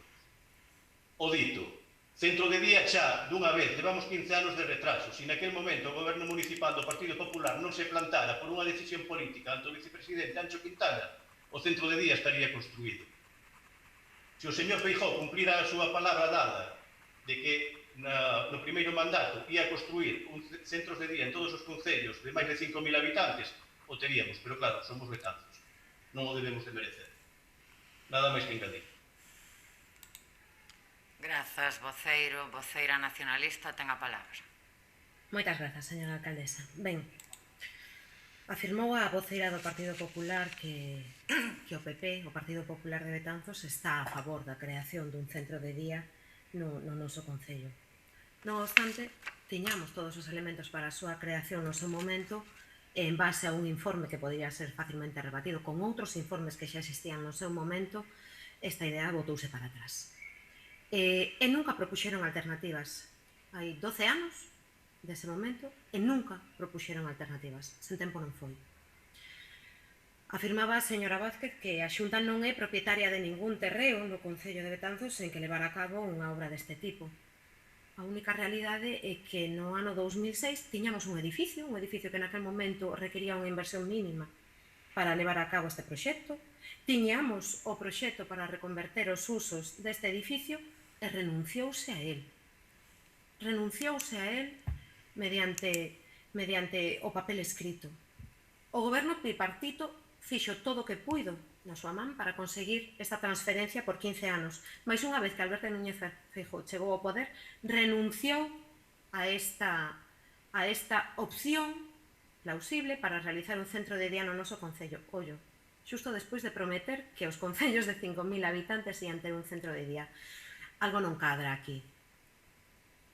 O PP non quere un centro de día de Betanzos e non o quere aquí nin en ningún outro lugar, porque tiveron tempo e máis que oportunidades para levar a cabo este proxecto e ofrecer todas aquelas alternativas que considerasen oportunas. E non o queren por sectarismo político. E punto. Dígano claramente. Non queren un centro de día no antigo ambulatorio porque, como lles acaba de dicir máis claro auga o voceiro socialista, era unha proposta do goberno bipartito, máis en concreto da consellería que levaba o BNG. E tampouco queren por unha cuestión de modelo. Afirmémolo claramente. O seu modelo de atención á dependencia, que se basea na privatización, non leva consigo a creación destes centros de día públicos que tanto nos prometeu no seu momento o actual presidente da Xunta de Galicia. Débenos unha explicación máis crible que este edificio non reúne as condicións. Porque se este edificio non lles gusta, hai miles de opcións que vostedes poderían ofrecernos ás betanceiras e aos betanceiros. Fágano, porque vostedes teñen as competencias para facelo. E, desde logo, esta é unha necesidade acuciante para a nosa sociedade, non só para Betanceiro. Unha necesidade primordial para a conciliación da nosa vida familiar e laboral e para a atención aos nosos maiores, que, visto é logo desta pandemia, ben o necesitan. Moitas grazas, e nada máis que engadir. Moitas grazas, voceira popular, ten a palabra. Moitas grazas, señora alcaldesa. Vou empezar por contestarlle a voceira que presentou esta moción, a señora Sánchez, recordarlle que o noso partido en Betanzos, o Partido Popular, no mandato 2011-2015, fixo unha proposta clara e definida para a mellor ubicación para a construción do centro de día nunha parcela no Carregal. Sectarismo político que a Xunta de Galiza este construindo centros de día, como dixen, en tantos concellos de Galicia gobernados por diferentes colores e diferentes opcións políticas. Do Bloque, do PSOE, do PP, ese é o sectarismo político que vostede fala do goberno do señor Feijóo. Que ocorre? Sabe a única diferencia que hai entre esos concellos e o noso concello? Que esos concellos escollen a ubicación, presentan un proxecto donde o teñen que presentar. Sí, señora alcaldesa, non lle dei a cabeza. E vostede o sabe, porque ten compañeiros e compañeiras, alcaldes e alcaldesas en outros concellos, e sabe perfectamente cal é o sistema para a construcción dun centro de día. Que está atónita son eu, señor Fernández López. Eu voulles facer unha pregunta. Díganme un solo concello de Galicia onde fora a Xunta de Galicia a que escollera a ubicación e fixera o proxecto para a construcción dun centro de día. En plazos a que no vindeiro pleno, a sesión plenaria seguinte públicamente, digan un solo concello de Galicia onde a Xunta escollera a ubicación, a parcela e máis fixera o proxecto nos últimos anos, porque eu, polo menos, non teño coñecemento de ningún. E, dende logo, ese non é o modelo de atención á dependencia que está facendo a Xunta de Galicia. E mire, señor Fernández, a comparación entre unha asociación de veciños e o Concello de Betanzos, con todos os respetos ás asociacións de veciños e ao bo traballo e a boa labor que fan, evidentemente, pois, que quere que lle diga? Lóxicamente, unha asociación de veciños non vai a decidir onde se construe unha acera, terá que facelo o Concello, neste caso, o noso Concello. Entón, as comparacións son odiosas. Vostedes saben perfectamente cal é a forma de facer as cousas. A Xunta de Galicia ten competencia en servicios sociales? Sí. Ahora, evidentemente, no modelo do Consorcio Galego de Benestar creado no goberno bipartito, a Xunta de Galicia colabora cos concellos económicamente para a construción dos centros de día, así como para outros servizos relacionados coas políticas de benestar. Pero que eu xa non sei como explicarlles como se fan as cousas. Pero, dende logo, esta non é a fórmula. Eu volvo a insistir, o Partido Popular quere un centro de día de Betanzos. Evidentemente, o Partido Popular non ten unha parcela da súa propiedade, porque senón, seguro que xa teríamos escollida esa parcela, xa teríamos feito o proxecto e xa estaría construído o centro de día. Pero está claro que vostedes non queren que Betanzos teña un centro de día. O único que queren é botar balóns fora e botarlle a pelota a Xunta de Galicia. Cada un terá que asumir os seus compromisos e asumir as súas competencias. Non teño nada máis que decir e moitas gracias. Moitas grazas. Voceiro socialista, ten a palabra. Sí, moi brevemente. Nos cita a señora Vázquez Suárez que nos vai, o sea, que nos informa, nos comenta, nos di como se teñen que facer as cousas. Mire, se nos encargamos mañán un proxecto para realizar un centro de día, cando queramos facer a retención de crédito para elaborar o demandito proxecto, imagínome que se nos advertirá que estamos asumindo unha competencia impropia. Unha competencia que non está dentro desas competencias que establece a Lei de Bases do réxime local e que estamos incumplindo a Lei de Racionalización e Sostenibilidade das Administracións Públicas, lei do ano 2012 do goberno de Mariano Rajoy, que trouxo consigo que as administracións locais non poden asumir novos servizos que non sexan da súa competencia e que non se estuveran prestando ata ese momento. Se a Xunta de Galicia quere facer un centro de día, como vostede manifesta, en Betanzos, o ten moi fácil que o faga. Non ten nada máis, pedir licencia de obra. E máis, se nós como Concello nos opuxéramos a cederlle unha parcela municipal, teñen todas as ferramentas para facer exactamente igual o centro de día, que non é o caso.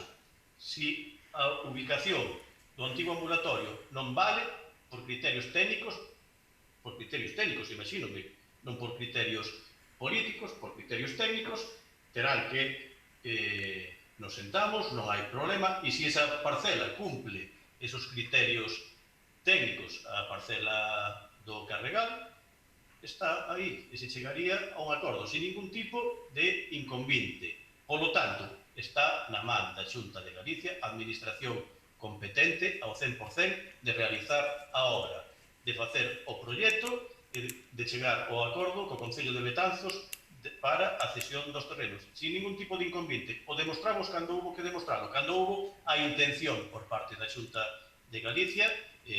Algún día falaremos outra vez desa complexa historia da construcción do colexio, que ao final foi un aulario, todos sabemos como se fraguou e como rematou iso, e outra cousa, que están confundindo términos, que hai concellos que presentan proxectos. Vamos a ver, o albergue de peregrinos en Betanzos, construído pola Xunta de Galicia, quen fixo o proxecto? O Concello? Non. A pista polideportiva, a mellora, fixo o Concello o proxecto? Non. Se falou que a Xunta de Galicia e realizaron o proxecto porque tiñan eles competencias. É certo que o Concello de Betanzos fai proxectos cando concorre en subvencións competitivas. Temos que presentar proxectos, principalmente na Deputación da Coruña, porque ante a Xunta de Galicia as convocatorias en concurrencia competitiva son as que son, non? Entón, son limitadas e faise a gran maioría das cousas vía convenio. Entón, máis claro, auga. Deixen xa de xogar ao gato e ao rato. Si queremos ter un centro de día, se a Xunta de Galicia o quere construir en Betanzos, ningún tipo de inconvite.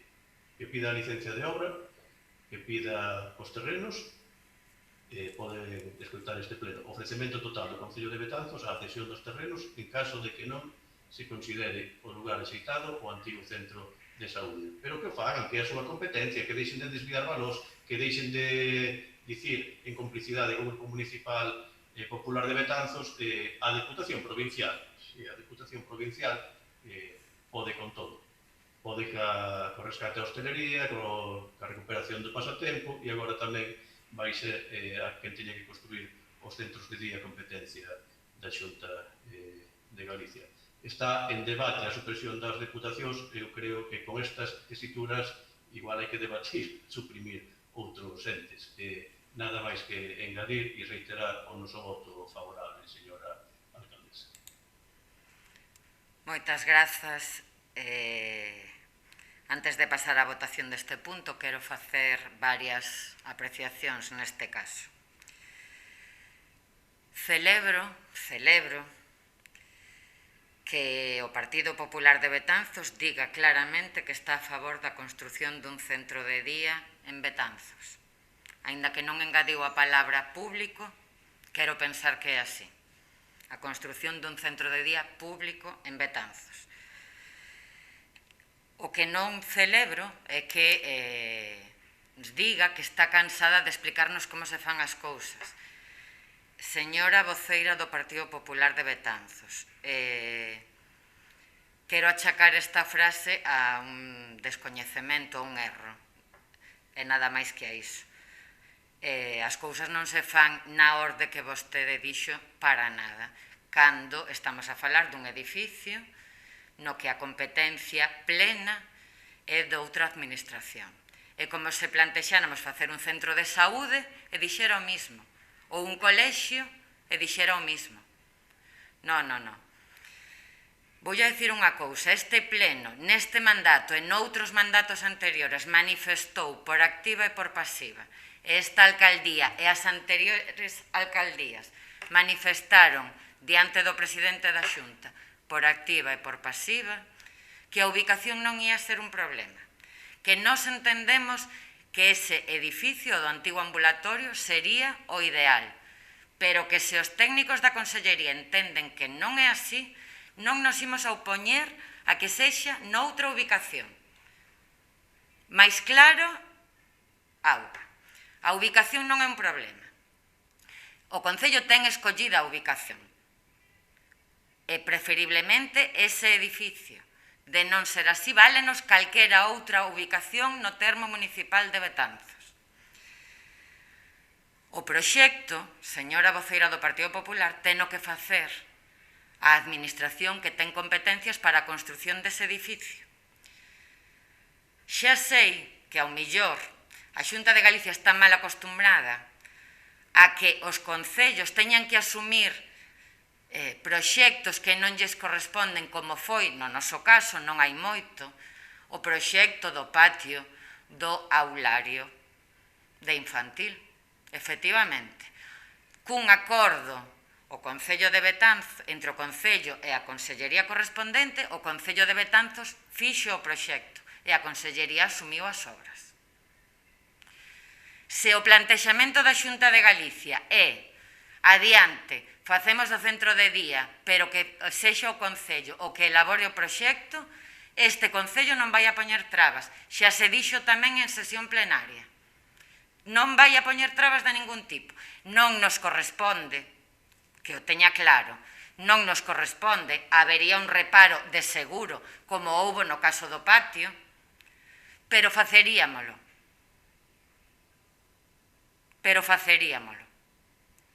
Por tanto, non trate de darlle a volta a tixola dicindo que somos nós os que non queremos nós, señora voceira. O Concello de Betanzos non pon trabas nin na ubicación, fíxese, nin no proxecto, díxeno e mantéñeno, e díxenlle ao presidente da Xunta de Galicia. Agora, é unha competencia absoluta da Administración Autonómica, absoluta. Vostede decía que a Xunta de Galicia pode apoiar económicamente? Non, para nada, non é así. A Xunta de Galicia ten a competencia plena para facelo. E se é unha cuestión de apoio económico que lle pida ao Concello, que non la pida. Pero é ao revés, é a Xunta que nos ten que pedir apoio, se é que o necesita. Porque é a Xunta que ten as competencias ao 100%. Ao 100%. E sábeno perfectamente. Perfectamente. Perfectamente. Ademais, quero engadir, explicado eso que clara e meridianamente, que coincido ao 100% coa exposición de motivos e co plantexamento e, ademais, co falado neste pleno, coa postura do Bloque Nacionalista Galego, ven sendo así dende hai tempo neste tema, foi así dende o primeiro momento, e coincido ao 100% coa moción que hoxe presento. Señor secretario, que se proceda á votación. Pasamos á votación. A voceira do BNG. A favor, moitas gracias. A voceira do Grupo do Partido Popular. Abstención, gracias. O voceiro do Partido Socialista. Do Grupo do Partido Socialista. A favor, señor secretario. Ben, pois este punto queda aprobado co voto favorable do Bloque Nacionalista Galego e do Partido Socialista e a abstención do Partido Popular. Punto seguinte. Esta vez sí, o punto 8º, moción do PP para a celebración das festas patronais de San Roque 2021. Voceira ou voceiro popular, ten a palabra. Moitas grazas, señora alcaldesa.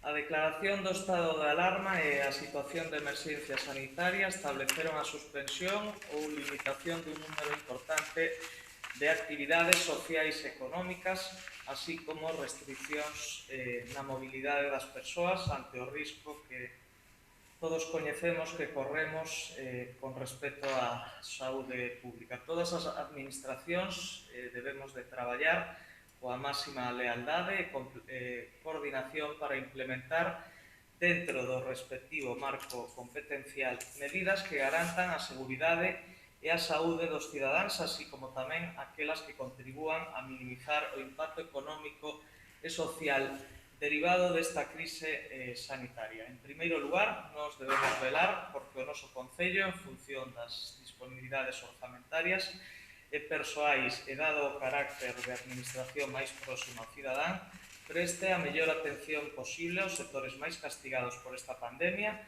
co obxectivo de que a recuperación económica e social se produza a maior brevidade posible. As restriccións derivadas da situación sanitaria e a práctica desaparición de celebracións e eventos festivos están abocando a desaparición a centos de profesionais e empresas. O pasado 19 de xuño, o Goberno Autonómico realizou probas piloto con orquestras en colaboración con diferentes concellos galegos e coas entidades e asociacións de profesionais do sector que resultaron ser un éxito. Dende o Goberno Autonómico púxose xa a disposición de concellos, comisións de festas e promotores os protocolos de medidas sanitarias validadas polo Comité Clínico para a celebración de espectáculos musicais ao aire libre. Trátase de protocolos que supoñen un marco xeral para a celebración deste tipo de eventos que deben ir acompañados en todo momento pola responsabilidade individual e a implicación de toda a sociedade. Pensamos que estas probas piloto foron o primeiro exemplo e punto de partida para que se activen progresivamente actividades como estas nos distintos concellos galegos nun momento clave para o sector como é o verán, lóxicamente coas máximas garantías sanitarias. Ademais, somos coñecedores das dificultades que están a atravesar os hosteleiros locales, así como o tecido comercial da nosa cidade, e debemos de tratar de axudarlles dende a inmediatez con iniciativas que dinamicen a vida social das betanceiras e betanceiros, así como faciliten a atracción de veciñanza da comarca e tamén de turistas. Aínda sendo plenamente conscientes que as festas patronais, tal e como as coñecemos, non se poden celebrar, si é certo que poderían programarse espectáculos e ou concertos ao aire libre descentralizados nos diferentes barrios da cidade e que, por conseguinte, animen ao consumo en todos e cada un deles. Polo exposto, o Grupo Municipal Popular no Concello de Betanzos presenta a seguinte proposta de acordos. 1. O Concello de Betanzos aprobará e implantará a través dos correspondentes órganos competentes e con respecto á legalidade vixente as seguintes medidas. Contratación de orquestras para os barrios da Ribeira, Praza Enrique IV, Praza de San Antonio, Praza do Ambulatorio, Praza da Constitución e Praza Irmáns García Naveira. 2. Contratación de grupos de música e teatro para actuacións na Cañota, Fonte de Unta, a Tolerancia, Lavadoiro das Cascas, a Galera, Atrio de Santa María, Alameda, Palco da Música e Praza de Dona Águeda. 2. Que a alcaldesa ou concelleiro ou concelleira no que delegue leven a bo término estos acordos. Nada máis que engadir por lo de agora e moitas gracias. Grazas. Voceira nacionalista ten a palabra. Moitas grazas, señora alcaldesa. Ben, como vostedes ben saben, no BNG levamos anos solicitando, tanto no noso programa electoral como nas diferentes propostas nas sesións plenarias, a deslocalización das festas da Praza do Campo, é dicir, que os festexos que se organizan alrededor do San Roque repercutan en toda a vila e en todo o concello. Concordamos en que se deben organizar actos en todos os barrios e en todas as parroquias, en limitármonos a esas 6 prazas que vostedes mencionan na moción, e que deben ser actos de todo tipo, sen se centrar nun único tipo de espectáculos en concreto, e programando ollo para todas as cidades e para todos os públicos. Non obstante, consideramos que este tema debe tratarse con toda a delicadeza e con todo o detalle e achegando unha información que non aparece recollida nesta moción. Quizáis o máis conveniente sería organizarmos unha mesa con todos os partidos en que se puxese sobre a mesa, vaya redundancia, toda a información sanitaria que temos nestes momentos nas nosas mans para aplicala á celebración dos festexos de verán. Neste momento carecemos desa información sanitaria e información de outra índole, como a organización dese tipo de actos, os aforos que habería que establecer para cada unha das prazas que vostedes mencionan ou outras localizacións alternativas en que se poderían celebrar festexos. Esta carencia de información impídenos aceptar ou levar a cabo xa esta moción. Obviamente estamos a favor da reactivación do sector cultural, é un sector que moitas veces nos esquecemos cando falamos da volta á normalidade e que certamente o están a pasar francamente mal. E tamén estamos a favor, claro, dunhas festas máis diversas e máis dispersas ao longo de todo o concello. Mais no noso caso creemos que faltan datos nesta moción para sacala adiante o noso voto positivo. Aínda así, non impediremos que saia adiante e ímonos a abster neste punto en concreto. Nada máis polo momento e moitas grazas. Moitas grazas. Voceira do Partido Socialista ten a palabra.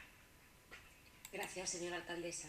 En primeiro lugar, gustaríame agradecerlles a presentación desta moción. Son tempos difíciles, como ben dixo na exposición de motivos a portavoz do Partido Popular, e tanto os grupos aquí representados como os cidadáns merecen unha explicación respecto aos eventos festivos.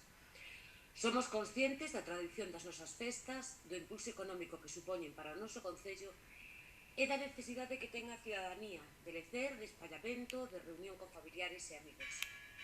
Desgraciadamente, a pandemia ven condicionando a nosa vida en todos os ámbitos, e neste especialmente.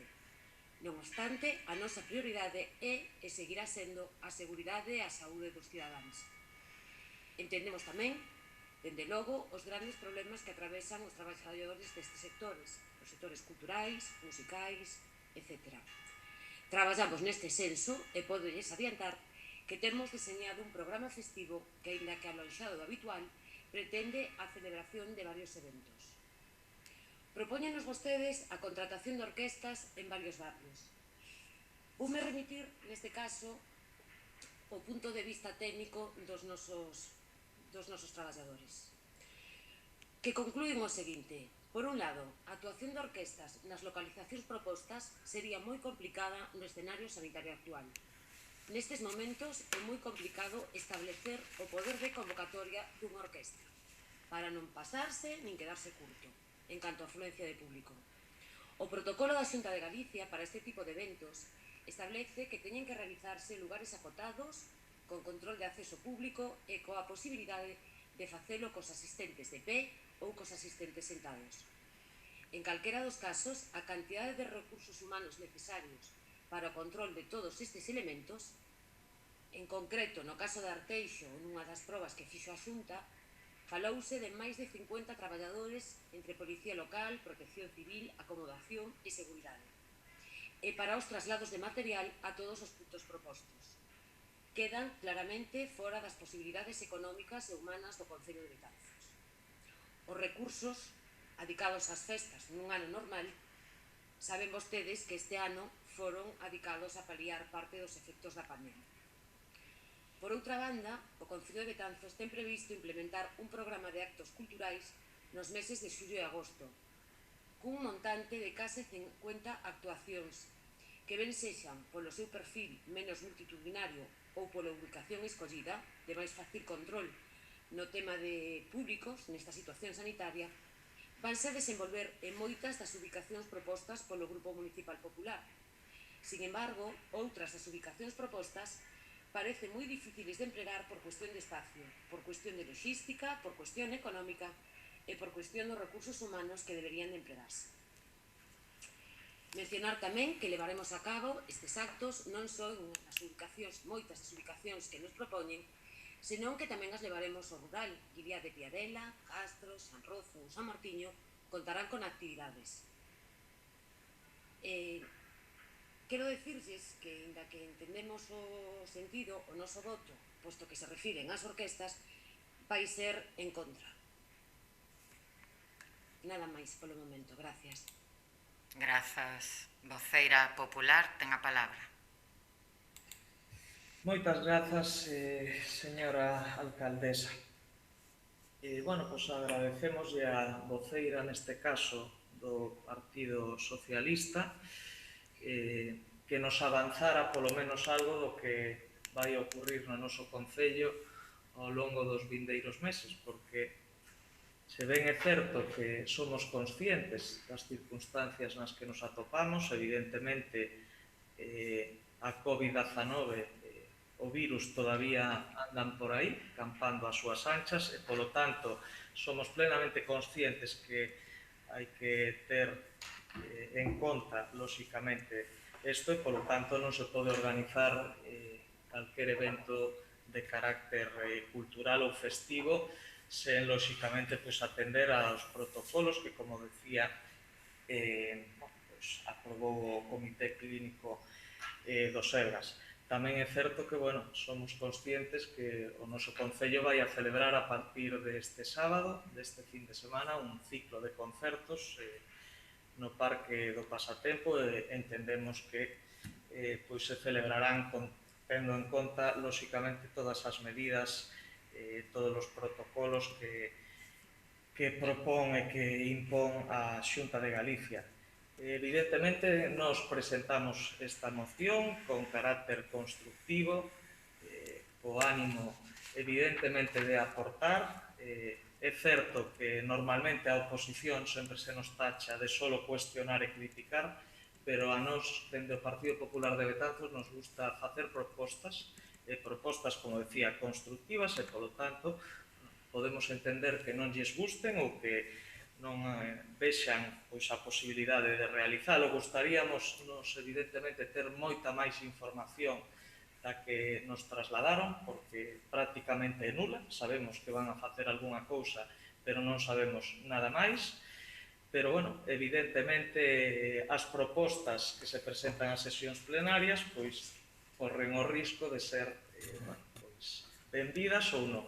En este caso non é así, independentemente deso, pois agradecemos as verbas tanto da voceira socialista como a do Bloque Nacionalista Galego. Non teño nada máis que engadir e moitas gracias. Moitas grazas, voceira nacionalista. Moitas grazas, señora alcaldesa. Moi brevemente reiteramos o que xa expresamos na nosa primeira intervención. Agradecemos a información que nos proporcionou o equipo de goberno a través da súa voceira neste caso e reafirmámonos na nosa abstención a esta moción. Graciñas. Moitas grazas, voceira socialista. Nada máis que añadir. Gracias. Grazas. Ben, eu quero, antes de pasar a votación deste punto, sí agradecer o carácter construtivo desta moción, sí coincidir, creo que os tres grupos coincidimos en que sería moi positivo a descentralización das festas patronais, pero creo que tamén os tres grupos somos conscientes da dificultade que eso supón nun ano normal, vou a chamar normal, prepandémico, e que por eso moitas veces non se fixo así ou de todo o que quixeramos. En un ano como este, pois ende moito máis complicado. Decía con moito sentido a voceira nacionalista que faltanos información sanitaria, e é certo, e o problema é que esa información sanitaria pode variar moitísimo dun día para outro ou dunha semana para outro, e o que hoxe ten un aforo, a semana que ven ao mellor non o ten, e o que hoxe tes contratado para unha ubicación concreta cun aforo, pois ao mellor chega a día e non se pode levar a cabo ou ten un aforo moito máis limitado. E iso é algo que estamos expostos en cada un dos eventos que se organizan este ano, nós e calquera outro concello. E quero aclarar tamén que o decía a voceira do Partido Popular que van a comenzar un ciclo de concertos no Parque do Pasatempo. Evidentemente non é o concello que organiza eses concertos, pero sí exiximos, e así vai a ser, que se cumplan, por suposto, todos os protocolos que o Comité Clínico elaborou para este tipo de eventos. Nese caso, por suposto, e faltaría máis, en todo o que organiza o Concello en sí. Explicado eso, señor secretario, que se someta a votación. Pasamos á votación, entón, e a voceira do grupo BNG. Abstención, moitas grazas. En este caso, quen presentou a proposta, a voceira do grupo Partido Popular. A favor, moitas grazas. A vos. E o grupo do Partido Socialista. En contra. Gracias. Ben, pois esta proposta queda rexeitada co voto favorable do Partido Popular, a abstención do Bloque Nacionalista Galego e o voto en contra do Partido Socialista. Punto seguinte. Moción do Partido Popular relativa á elaboración dun protocolo de limpeza. Voceira Popular ten a palabra. Moitas grazas, señora alcaldesa. A día de hoxe, tal como se pode comprobar nas fotografías que se achegan, a imaxe que percibe a veciñanza do noso concello, así como os turistas que nos visitan, é a gran cantidade de suciedade e deterioro das rúas, beirarrúas, zonas verdes, inmediacións dos ríos, zona portuaria, etc. As rúas, barrios e parroquias son un claro termómetro de cal é o estado da nosa vila, de cales son as súas necesidades e debilidades e cales serían as nosas oportunidades se Betanzos estivera limpo e coidado.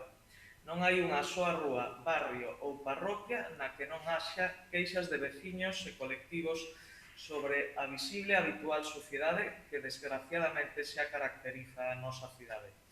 Ao longo desta legislatura, se tiveramos que poñerlle unha medalla ao goberno municipal, sería a do abandono, falta de limpeza e mantemento.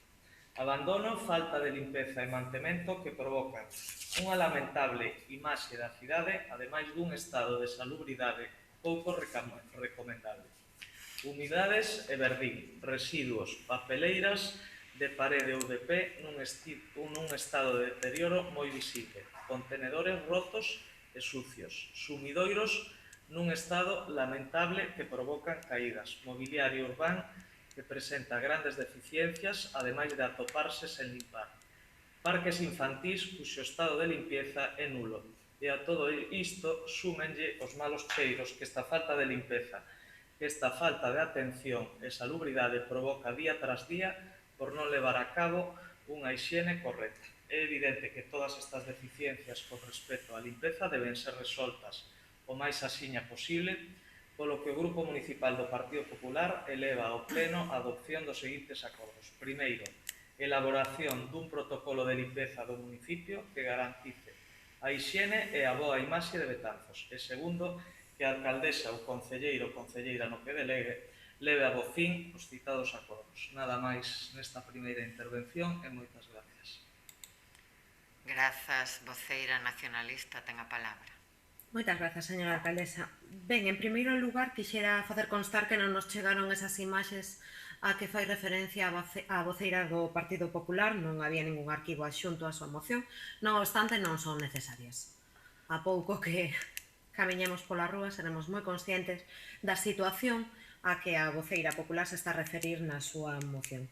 Somos tan conscientes desa situación que vostedes están a referir que na sesión plenaria do mes de maio presentamos unha pregunta con este mesmo tema, unha pregunta na que dicíamos que a falta de limpeza en xeral era un dos temas que máis preocupaban a veciñanza e que este abandono que lle afectaba a todos os elementos do noso concello.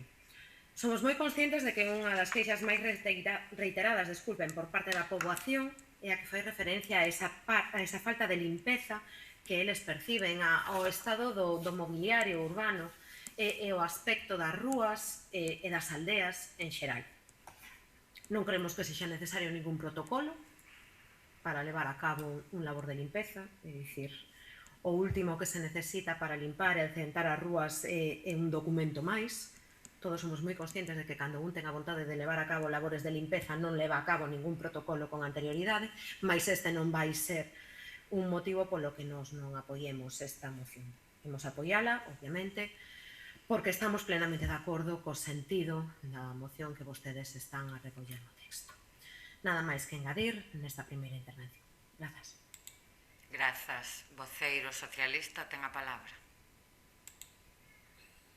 Moitas grazas, señora alcaldesa. Ben, por unha banda, coincidimos co Grupo Popular en que a limpeza e a conservación das nosas infraestructuras e do noso mobiliario é unha necesidade prioritaria para a nosa veciñanza e, polo tanto, para a boa imaxe da nosa cidade.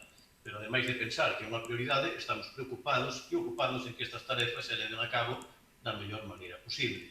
Agora sí, no que non coincidimos é na visión apocalíptica catastrófica que plasman na exposición de motivos da súa moción, recollendo expresións tales como abandono ou falta de limpeza e mantemento. Mire, o problema é que con este tipo de ataques ao equipo de goberno, a quen están a atacar e a cualificar son os 11 empregados e empregadas municipais, cos que conta na actualidade do Concello dentro do Servicio de Limpeza Viaria e os 5 empregados e empregadas dos servicios múltiples municipais que se ocupan de tarefas tales como baldeos, rozas de malezas en mirarrúas, aplicación de antiverdín, eliminación de pintadas ou do mantemento de diverso mobiliario urbano. Falan de elaborar un protocolo de limpeza e eu pregúntolles, pensan vostedes que estes 16 empregados e empregadas encabezados polas persoas que teñen a responsabilidade de levar a cabo as tarefas de encargado chegan ao seu posto de traballo e non teñen as tarefas asignadas e protocolarizadas? Pensan vostedes que os dous encargados non teñen un protocolo establecido e que non realizan un seguimento das tarefas realizadas? Pensan vostedes que as concellerías pertinentes non se ocupan de tratar estes asuntos cos encargados e co persoal ao servicio do Concello? Evidentemente, que todo o servicio é mellorable, e así damos os pasos que consideramos oportunos para mellorar o rato e a limpeza día a día. Este é un dos obxectivos deste grupo de goberno, dos encargados dos servicios e do persoal municipal.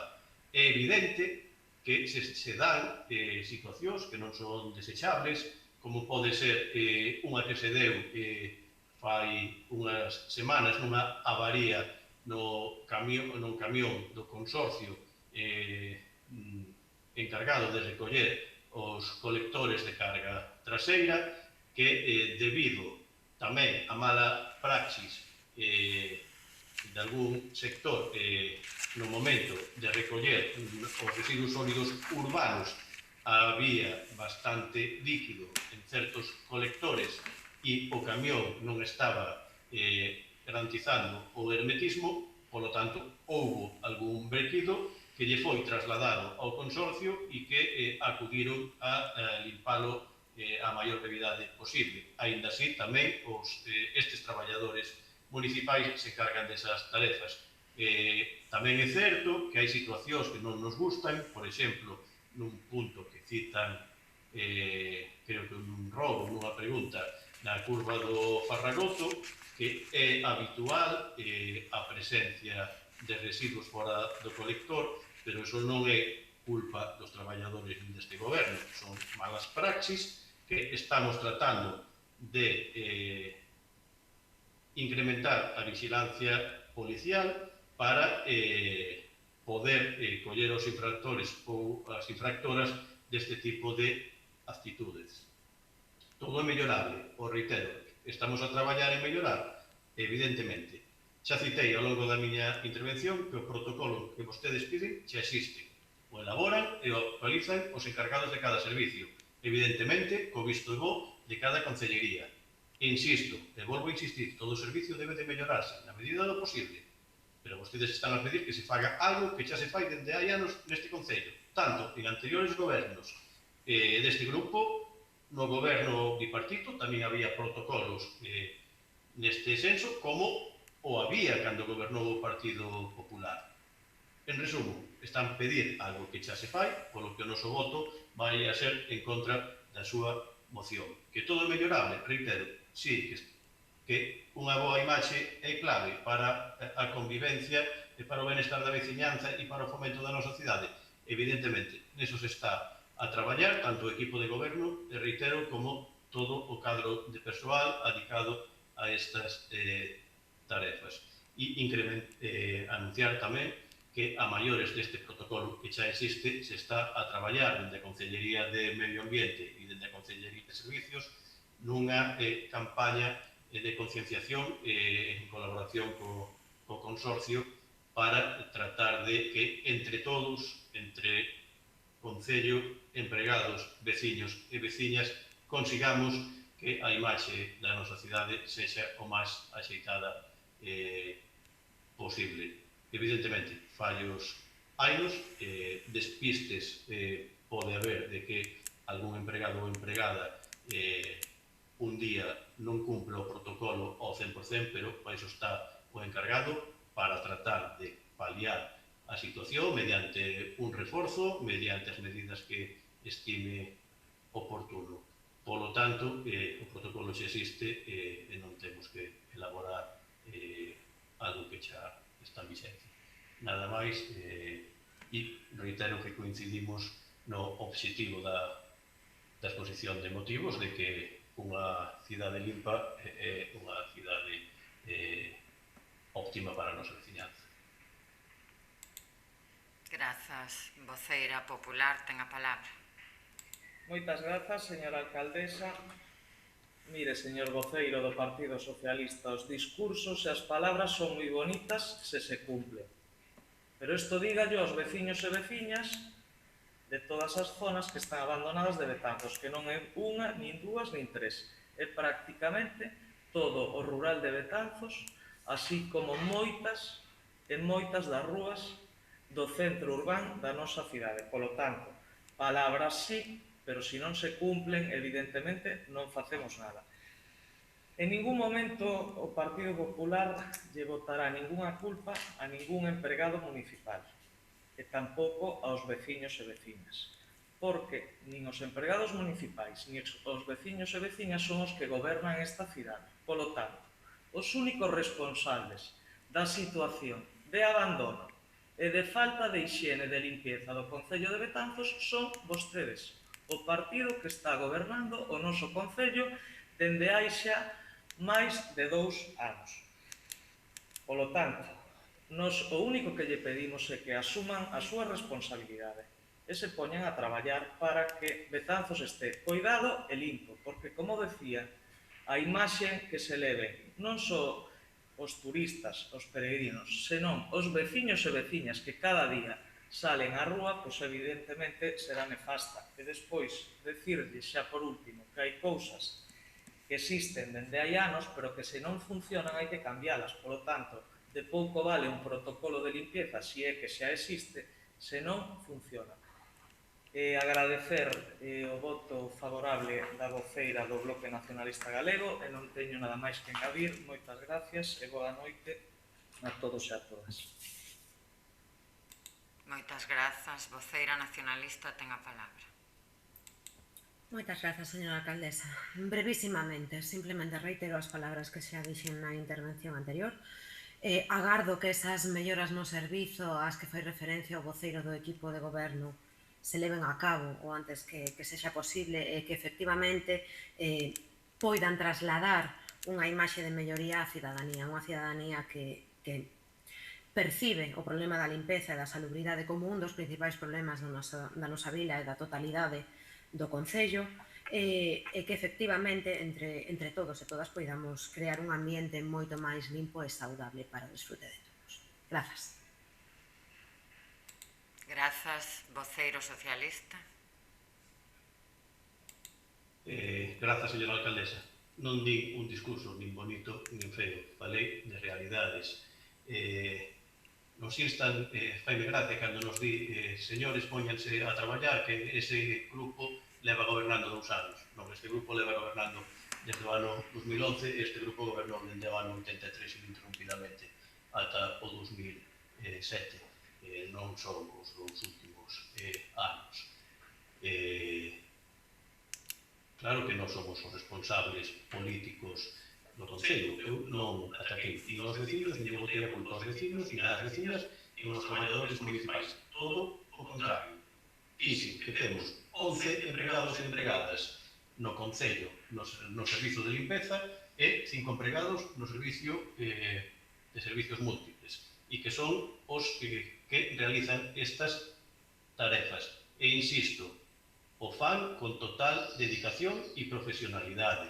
Polo tanto, reitero, se atacan a este goberno e o tachan de abandono e falta de higiene, quen ten que executar e quen executa esas labores de limpeza son os traballadores e as traballadoras municipais. Pero que vostedes que pensan? Que chegan ás 6 da mañán ao seu posto de traballo e que saen dali como polos en cabeza? Non, hai un protocolo e teñen as tarefas asignadas. É evidente que hai fallos por falta de medios humanos, ou en vez de 11 sería desexable ter 20, igual que en vez de 19 policías sería óptimo ter 30, e en vez de 3 traballadoras sociais, pois sería óptimo ter 6, e en vez dunha arquitecta ter 3, evidentemente, pero temos o que temos e o que podemos ter en función dos nosos recursos, e con eses recursos os temos que aproveitar ao máximo, como estamos tratando de facer. E falan de que temos o rural abandonado. Esa será a súa impresión, moi respetable, pode ser a súa impresión. Mire, os camiños municipais, hai algún camiño que xa leva o cuarto desbroce, no que vai de ano, con medios propios, e alá onde, cando non se chega cos medios propios, con reforzos. Agora mesmo, recentemente, tivemos que reforzar a limpeza na parroquia de Castro Pontella, na zona das Angustias, de Illobre, do Cepiño, de Vista Alegre, as vías municipais, falo. Tivemos ao noso operario municipal realizando a terceira pasada pola zona de Piadela, Infesta, Riquián, O Tarreo, a zona de Talai, volve outra vez a ter que pasar recentemente, estuvo por Piadela por cuarta vez en menos de 3 semanas. Estamos facendo os desbroces manuais que se fixeron na zona de Caraña, na zona de San Martiño, na estrada autonómica da Xunta de Galicia en Infesta, posto que tivemos que librar as beiravías. É certo que agora acaban de facer a limpeza eles como titulares e como lles corresponde, esperemos que o fagan e así xa se lles reiterou na carretera de saída a Oza, a carretera de Curtis. Como se reiterou tamén a Fomento que fagan a limpeza da Nacional 651, primordialmente, posto que na zona da Volta do Codo está nun estado deficiente.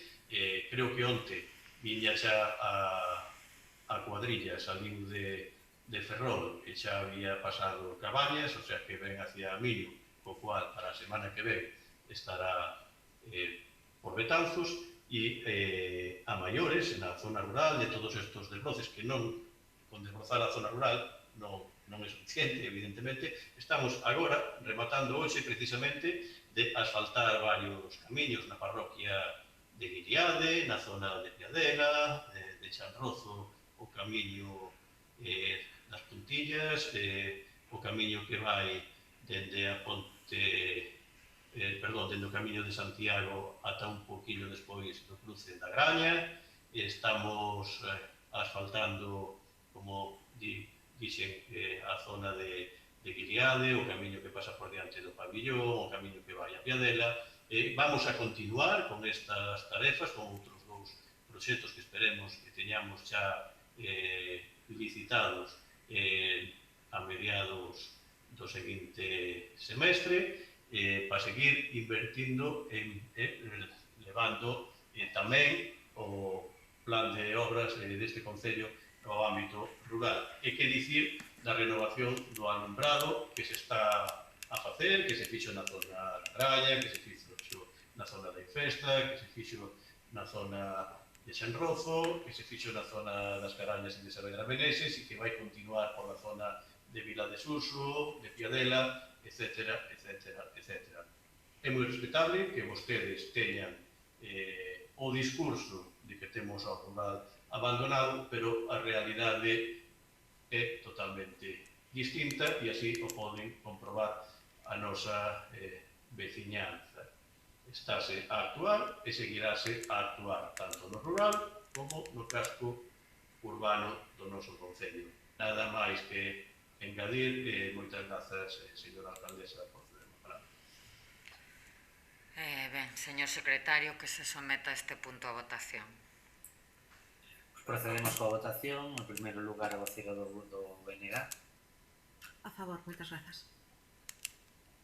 Seguimos cos que presentaron a moción, neste caso a voceira do Partido Popular. A favor, gracias. Gracias. E o voceiro do Partido Socialista. En contra da moción presentada. Gracias. Ben, pois esta moción queda rexeitada co voto favorable do Partido Popular e do Bloque Nacionalista Galego e o voto en contra do Partido Socialista. Punto seguinte. O punto seguinte, o punto 10º, rogos e preguntas. Ben, voceiro do Grupo de Goberno ten a palabra para dar lectura ás preguntas da sesión plenaria anterior. Grazas, señora alcaldesa. Ben, respostas ás preguntas do BNG sobre a obra de reparación do saneamento no camiño da estación. Para a execución das citadas obras é preciso contar coa autorización da Axencia Galega de Infraestructuras, xa que as obras sitúanse en zonas de servidume de estrada AC 540 de titularidade autonómica. A solicitude de autorización preséntase o día 2 de decembro de 2020 a través da sede electrónica da Xunta de Galicia. A Axencia Galega de Infraestructuras emite a resolución o día 3 de marzo do 2021, que remiten por correo electrónico ao requerimento do Concello o día 3 de xuño do 2020. Analizada a autorización polos servizos técnicos municipais, conclúen que os condicionantes impostos requiren unha modificación do proxecto, polo que se contacta coa Axencia Galega de Infraestructuras para, in situ, ver as condicións dos traballos a executar, para, de ser posible, reconsiderar as condicións impostas na resolución de autorización. O 23 de xuño de 2021, a arquitecta técnica municipal emite un informe no que sinala que, tal como se desprende do mapa de afeccións territoriais do PBA, decreto 83/2018 do 26 de xullo, a zona de actuacións está afectada, ademais de polo disposto na Lei 8/2013 de Estradas de Galicia, zona de dominio público da estrada AC42 polo disposto na Lei 37/2015 de 29 de setembro de carreteras, zona de servidume ou afección da Nacional Sexta, pola Lei 9/2019 do 4 de novembro de Augas de Galicia e o Decreto 42/2020 do 30 de xaneiro, polo que se modifican determinadas disposicións vixentes en materia de augas, zona de Policía de Leitos, e pola Lei 5/2016 de 4 de maio do Patrimonio Cultural de Galicia. A actuación atópase en zona de protección do Camiño de Santiago. O día 25 de xuño de 2021 preséntase declaración responsable das obras a executar ante o Organismo de Augas de Galicia, a través da sede electrónica da Xunta, remitindo o proxecto da obra.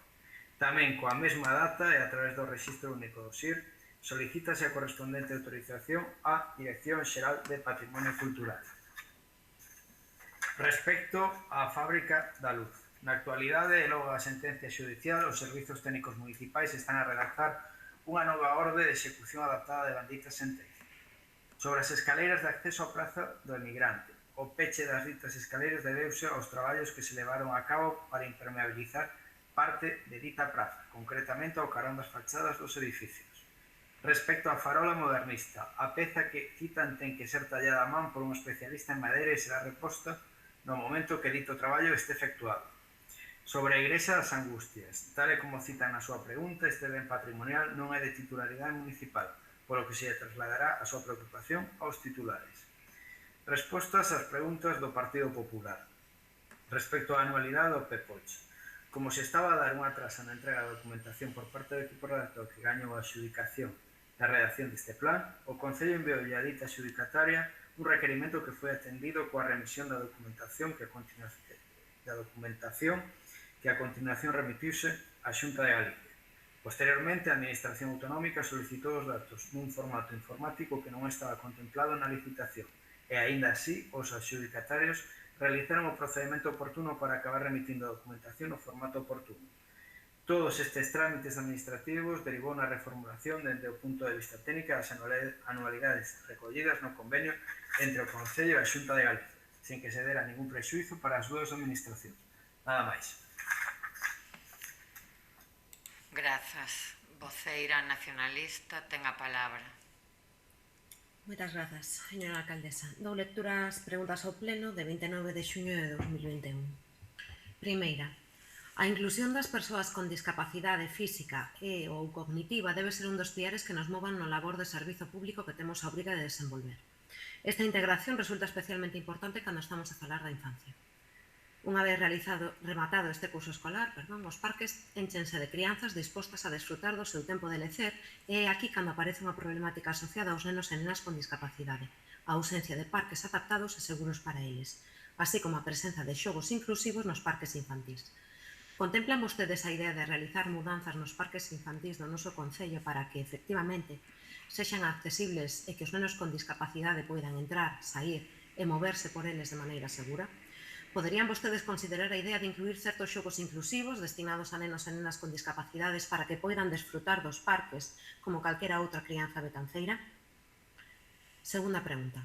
O pasado 19 de xuño, as betanceiras coñecíamos a través da prensa que novamente se ofertaría o servizo de autobús gratuito á Praia de Miño desde o noso Concello.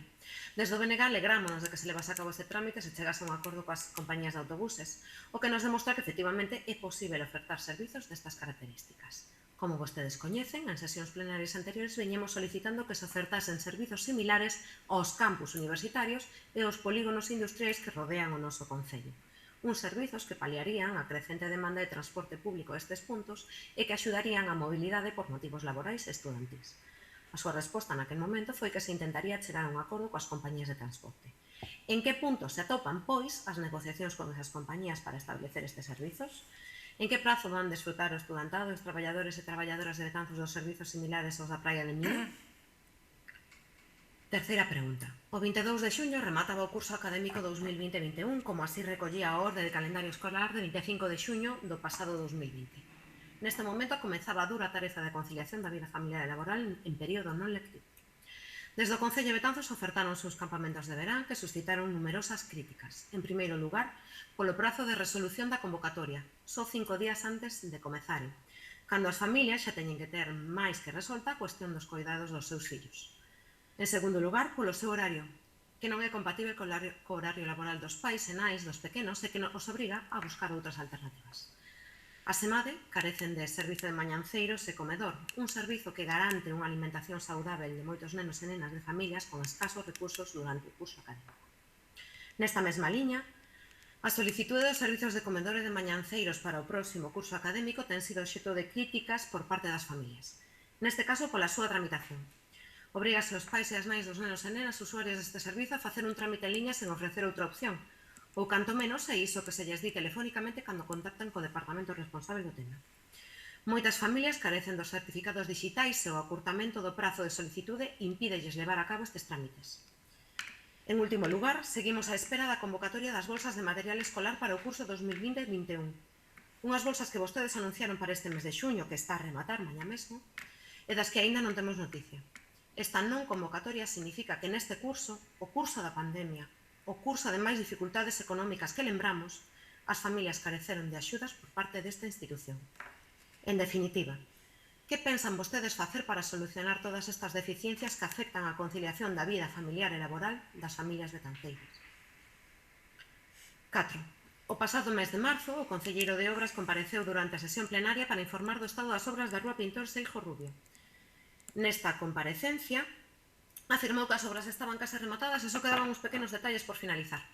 Perante a pregunta do BNG sobre os remates das escavas ou alcorques que rodean o parque infantil a carón do antigo ambulatorio, afirmou que axiña se terminarían. 3 meses despois, estas escavas, de metal cortante, seguen no mesmo estado en que estaban, aínda que as obras semellan ter rematado. É este o estado definitivo en que van quedar estes alcorques das árbores? De non ser así, en que prazos creen vostedes que se pode levar a cabo esta obra que afecta a seguridade dos peóns e das persoas usuarias do parque de Pintor Seijo Rubio? E quinta e última, como xa trasladamos a este pleno noutras ocasións, o derrubo producido no Camiño dos Caneiros hai máis dun ano está producindo graves molestias á veciñanza que utiliza habitualmente este camiño, tanto para actividades de esparexemento como para acceder ás súas fincas. Segundo a información aparecida nos medios de comunicación o pasado día 13, Costas pactou co goberno local e co goberno de Coirós pechar un tramo perigoso e deseñar un trazado alternativo, mais entendemos que se refire ao tramo que discorre despois do que está xa pechado polo desprendemento do pasado ano. Pode o goberno especificar que actuacións pensa levar a cabo para solucionar este problema en cada un dos tramos do Camiño dos Caneiros? En que prazos? Moitas grazas pola súa atención e boa noite a todos e a todas. Non acostumo a contestar no mesmo pleno, pero a esta última cuestión vou a decir que o que fala do día 13, por suposto, corresponde ao tramo do camiño a pé que pertence ao Concello de Coirós e que o Concello de Betanzos non pode abordar, pero si chegamos a un acordo entre as tres partes interesadas para o bo fin dese tramo que, como ben di, leva máis dun ano de que se derrubou. O outro tramo anterior, no que tamén falaba na súa pregunta, non leva nin moitísimo menos máis dun ano o derrubo, foi aí uns meses, máis tempo do que quixeramos, pero nin un ano, nin medio ano, siquiera.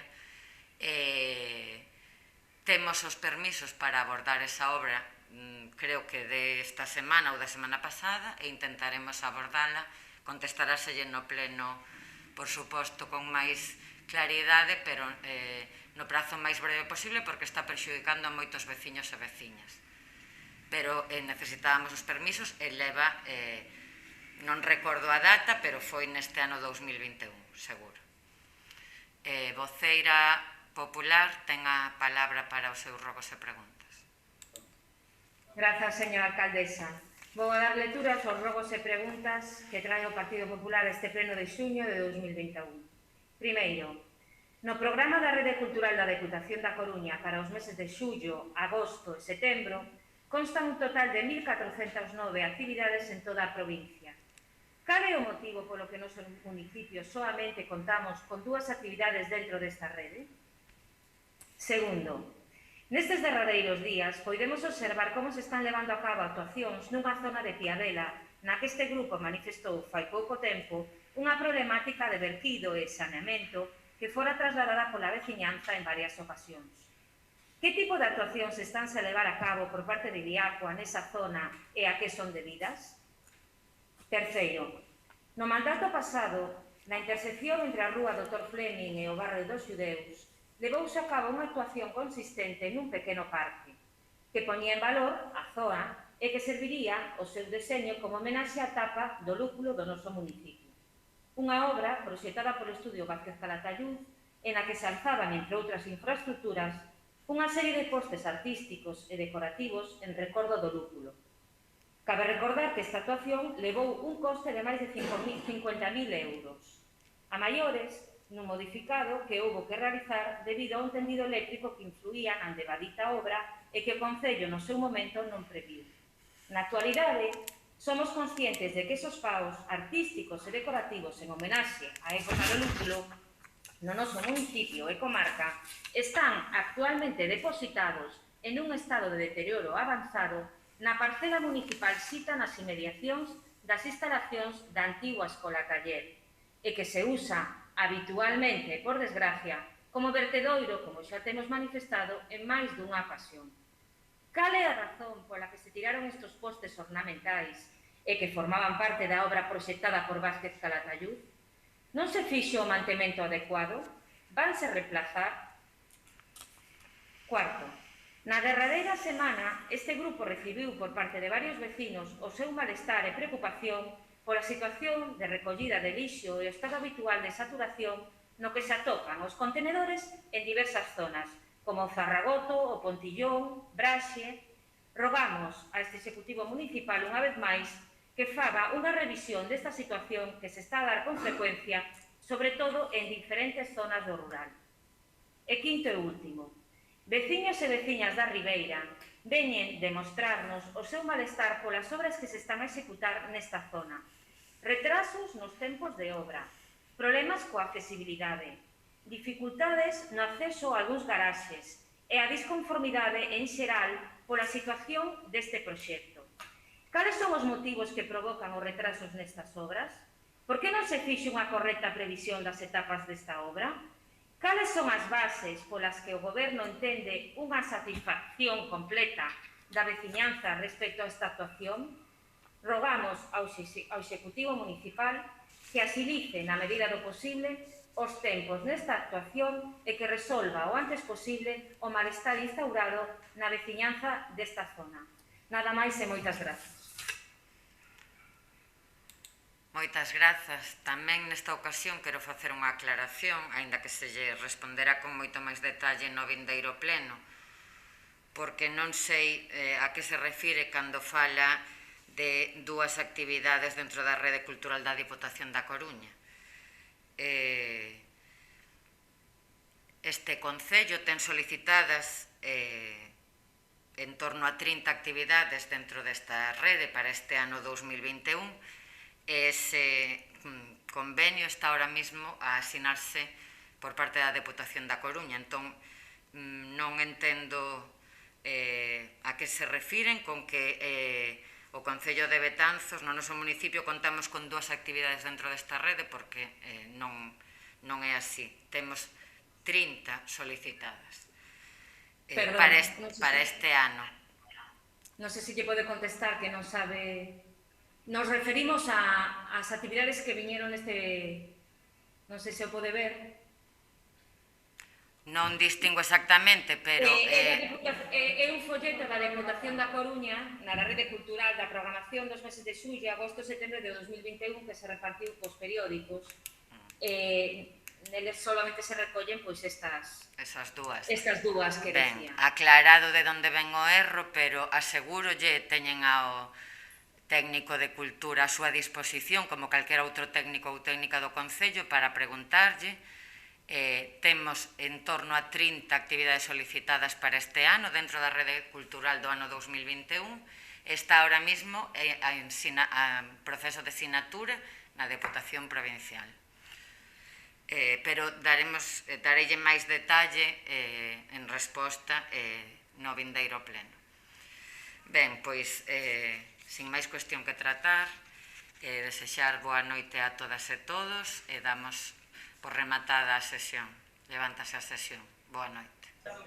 Boa noite. Boa noite. Boa noite. Boa noite.